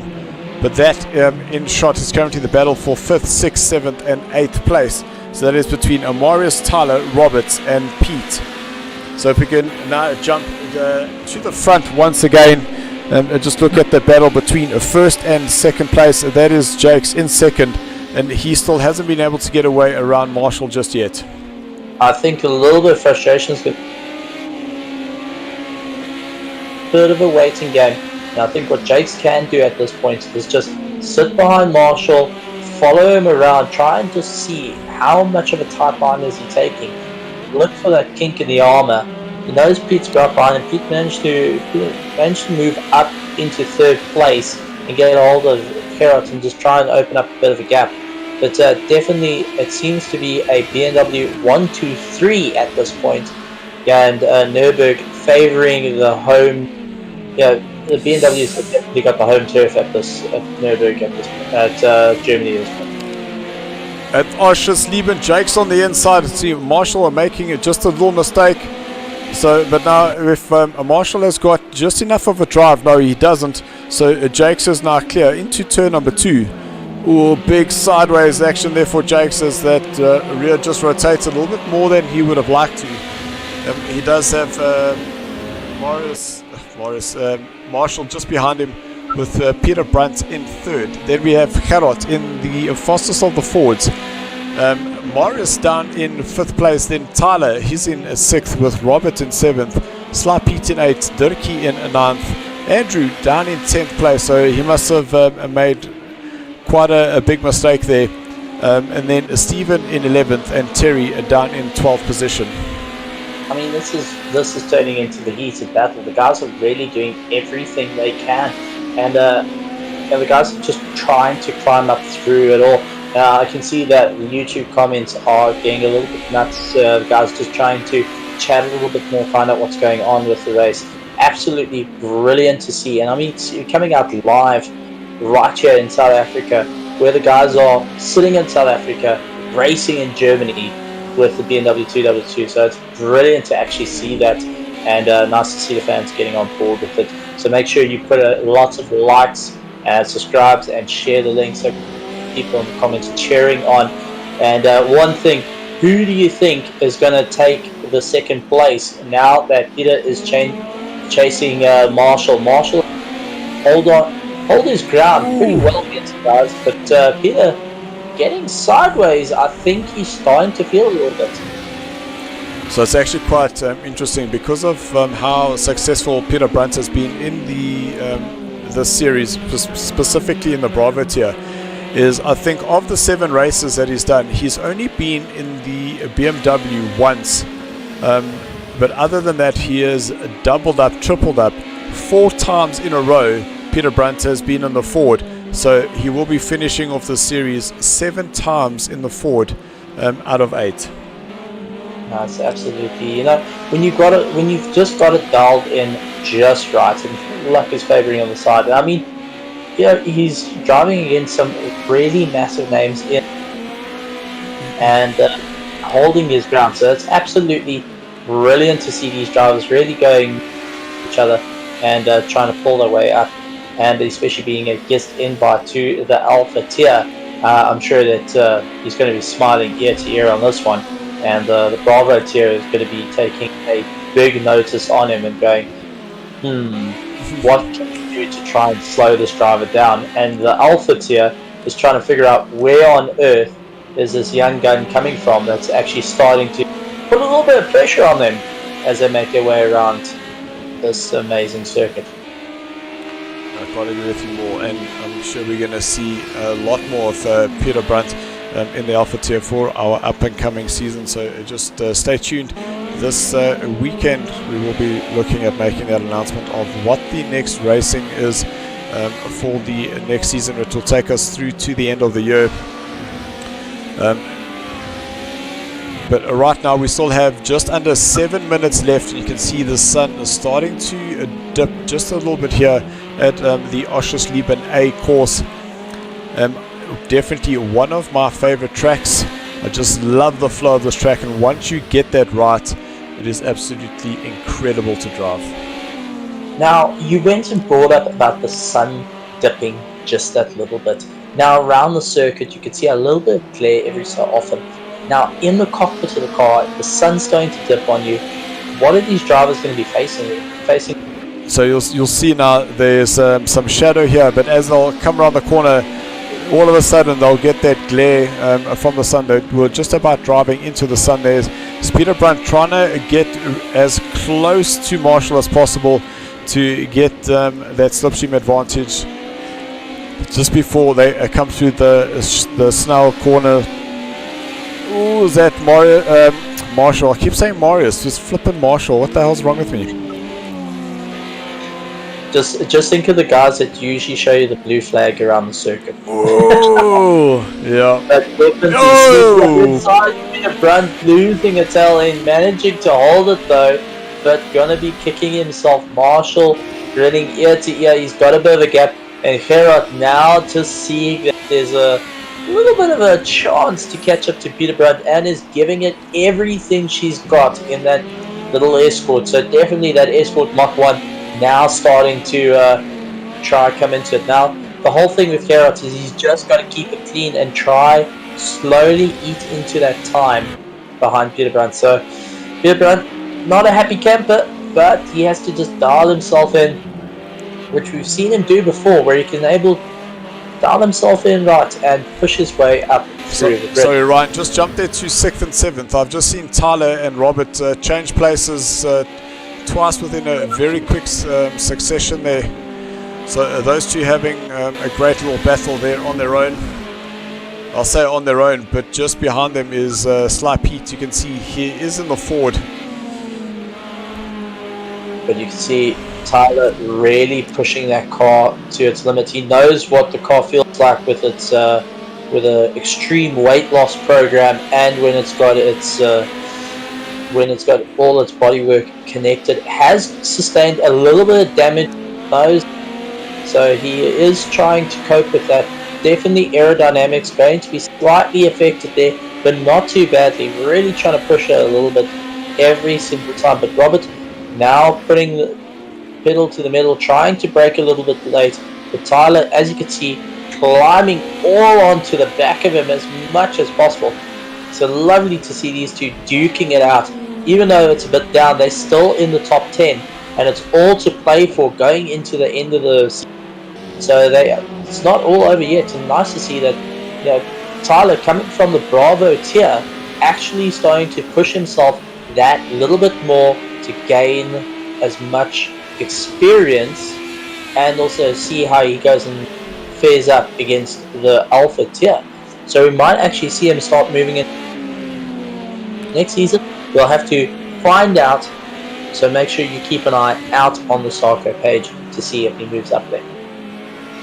So some time penalties there. You can see Peter Brandt, 3 seconds is his penalty, but he does have Gerard behind him by 2 seconds, but Gerard got a second by himself, for himself. I mean, Morris 4 seconds there, so that means Robert and Tyler are still not out of this battle, as a Ford goes flying under our camera there. That was pretty interesting. That was Peter Heidemann who got it very, very sideways there for us, and I am quite glad that we did manage to catch that. Well, I mean, if you went and brought up at the beginning of the whole live stream, is that the circuit has, you know, it's very strict on its penalties, and there's very easy ways to make it, such as being that little chicane. You can just take far too much curb and you can lose out a lot to it. So the guys are really having to try and figure out where those limits are. And I mean, you go into free play mode, you go and try and drive in free play mode, you don't have these massive time penalties on you. The only time you get to see the extent of them is actually in a race, and by that time it's far too late. Andrew Horn, though, trying to do everything he can to make up a bit of time, but as you can see, very, very close race. It's like he's trying to hold his ground here as he battles his way around the circuit, getting an onslaught right behind him.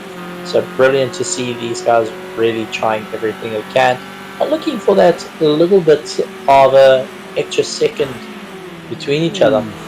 But Durkee doing everything possible, getting very close. A little bit of a love kiss, you know, just saying everything in French at this present moment, and decides to take a look at the lawn, but really trying to go as wide as possible. But you can see there's not much between these two, and my heavens, you can't even fit a ruler between these two. A love tap there just to let him know he's still around.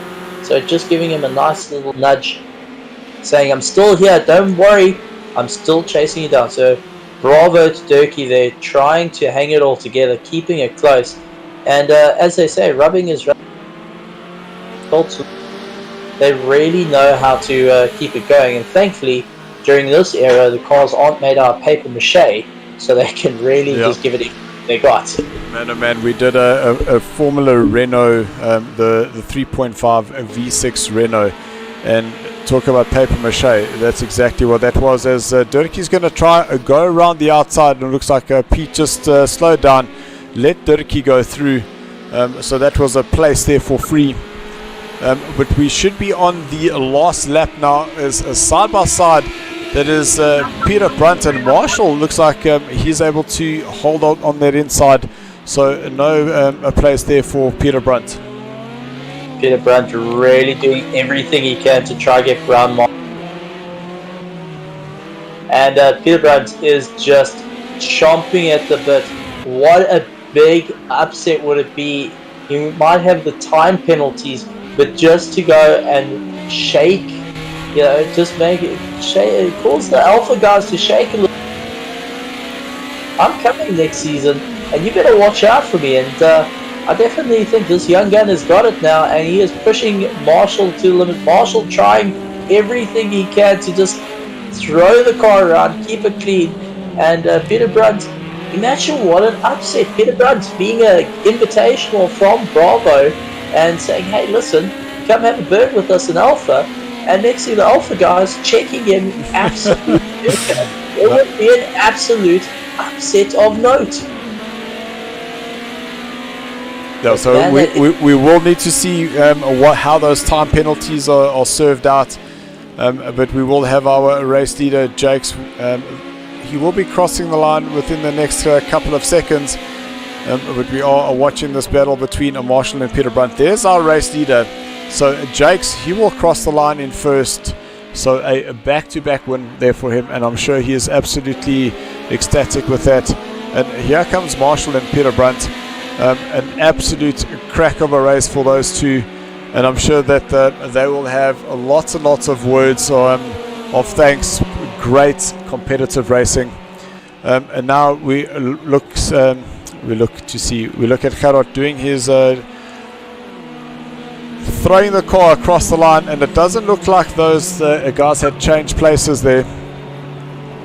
Definitely, Mario's trying to keep ahead of it. And I saw Terry coming across the line. I think he's breathing over.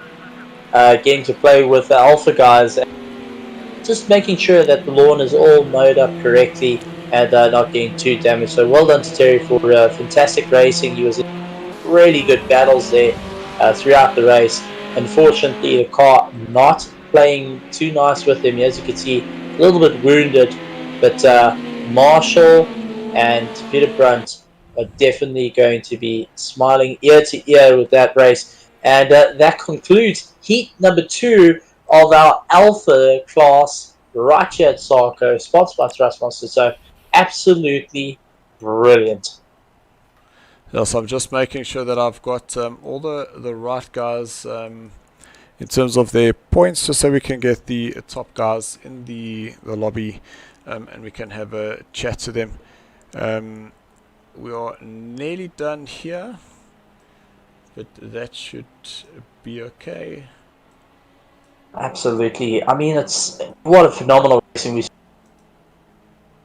Thank you very much for staying with us right here on Facebook on our SARCO page, and massive thank you to you guys. We're going to be having but my heavens, the Alphas and Bravos showing that they are the superstars of the series. I mean, absolutely amazing. That had us on the edge of our seats, excited to see who's going to be where and what, and also seeing the guys pushing the cars even though they had a bit of damage to them as well. So nice to see that overcoming a massive challenge, and I can't wait to see what the final round brings. I mean, it's anyone's game. It's who is going to get it at this point, and come next season, well, I think we're going to see a major upset. No, I can't agree with you more. So if we can just have Gerard, Peter Brunt, Marshall and Jakes, if you can just join us in the Discord, please. We'd like to have a chat. Well done, Tyler. Can you hear me, Dylan? Yes, we can hear you, Jakes. Alright. Alright, sitting in his rig, rocking the ZZ side beard, and really smiling ear to ear. First place in the green machine, back to back. Jakes, how are you feeling with that outcome?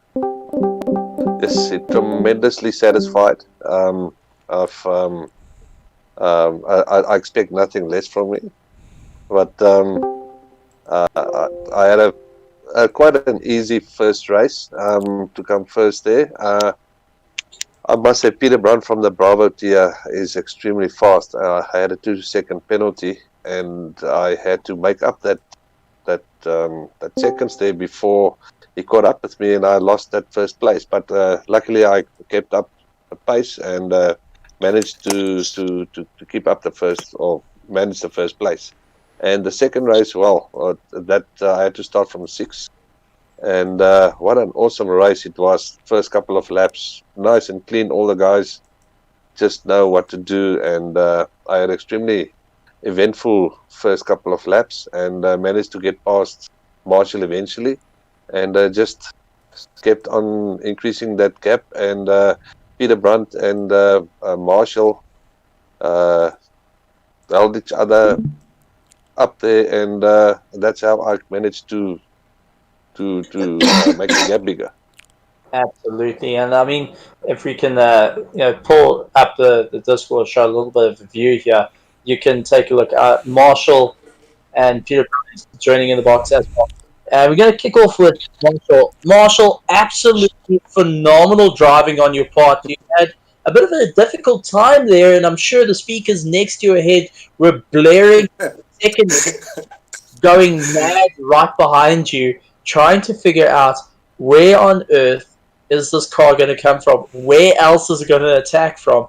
And you guys had an absolute battle. Race 1, you were in a bit of a difficult situation. In race 2, there was no time to breathe. I'm sure you started holding your breath and becoming like a proper Smurf at this point.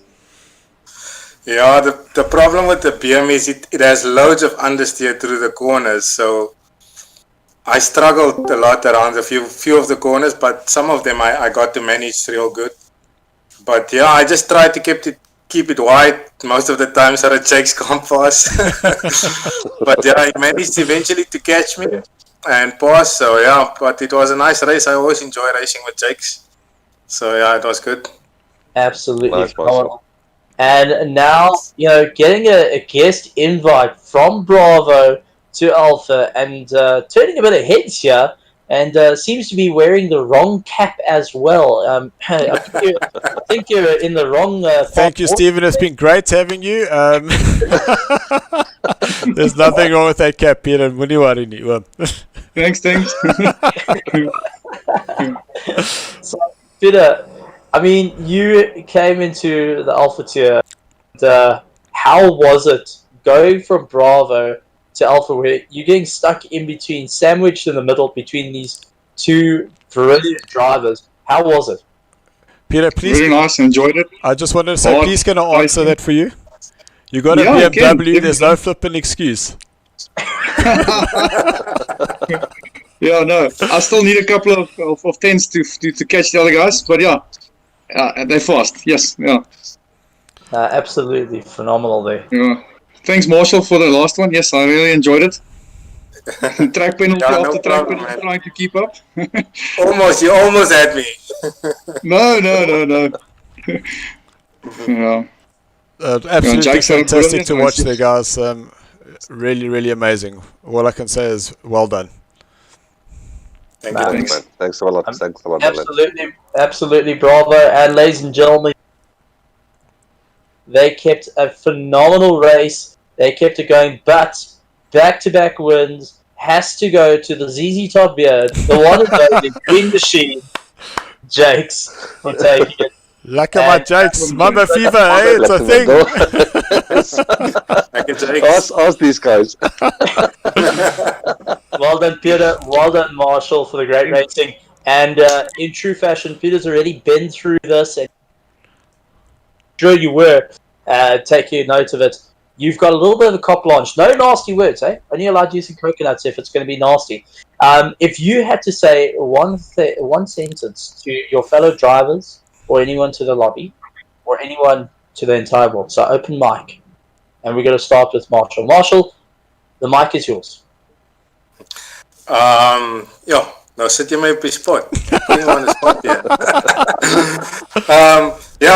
thank you for everybody that's tuning in every Monday and Thursday to watch our races.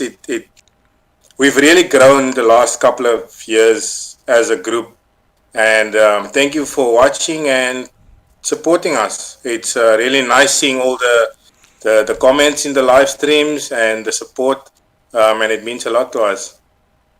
All right, and now moving on to, Peter, you had this before, the Reliant Robin, and I'm sure you had a couple of words festering in your head at this moment. You've already said your niceties of the last time. I'm sure there's a couple of, there's other words you would like to say heading into this. The mic is yours. Remember, nasty words has to be put in with coconuts, or you got to bribe us with a chocolate milkshake each. Make sure it's a big one. We drink beer here. What do you mean? Seeing Jake, I don't know how old Jake is, but it's just proof that you're not too young or too old to compete in online racing. So yeah, well done, Wim.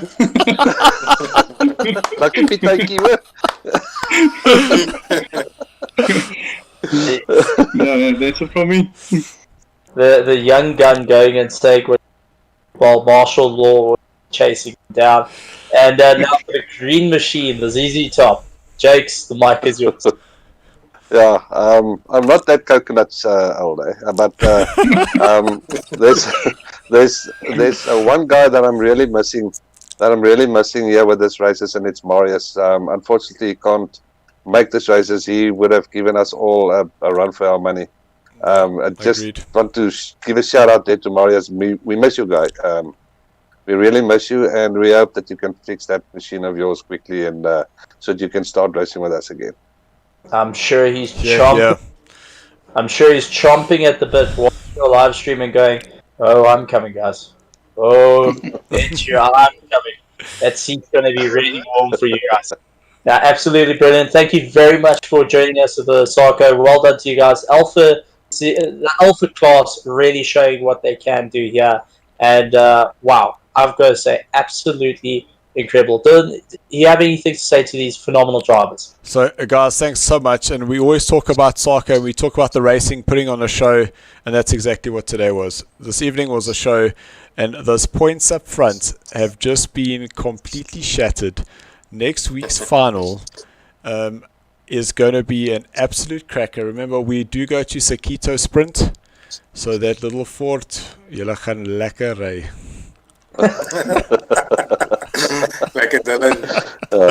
Thanks a lot, guys, and Peter, congratulations, man. Well done, very well driven, and Marshall. Very nice, buddy. Okay. Cool. Cheers, man. Thanks, guys. Right. So, just a quick thank you to everyone who helped out.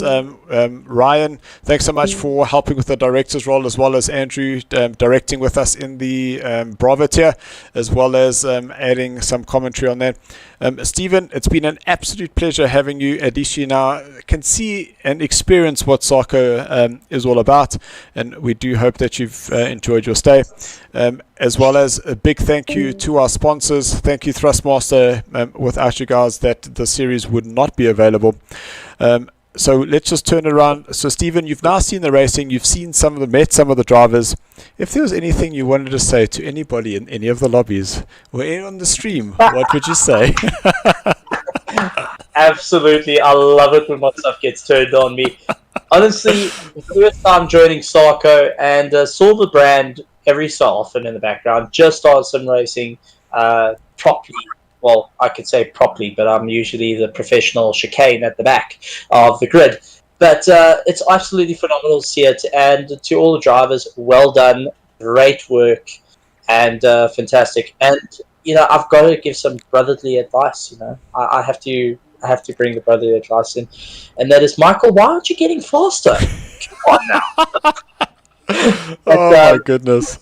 In fairness, it's absolutely brilliant. I enjoyed every minute of it. The racing was incredibly close. Big thank you to our sponsors. Big thank you to our spectators joining in and watching and commenting. I would like you guys to subscribe, like, share the pages, and follow. Lots of news coming out of it. Big thank you, and a big round of applause does go to Dylan here for the fantastic work that he's doing. And also, he's going to be racing on the 24th, so please keep an eye out on him. And wish him that he doesn't go and hurt himself without a true excuse. No, I mean, in closing, phenomenal. I can't wait to see what the last race is going to be. I think every driver is going to really pull out the stops, no matter where they are in position. They want to be the guys to get that checker flag for the last end of the series, and I really look forward to seeing it. So let's see. Monday. That's it, eh? 1 week for the guys to just stew in it. And only time will tell. Indeed. Whether they're going to get it up through the ranks. But thank you very much for having me. It's been an absolute pleasure. Hopefully the background will change. The microphone will get better. And the action will only heat up. From my side, we'll see you guys right here at SARCO next time.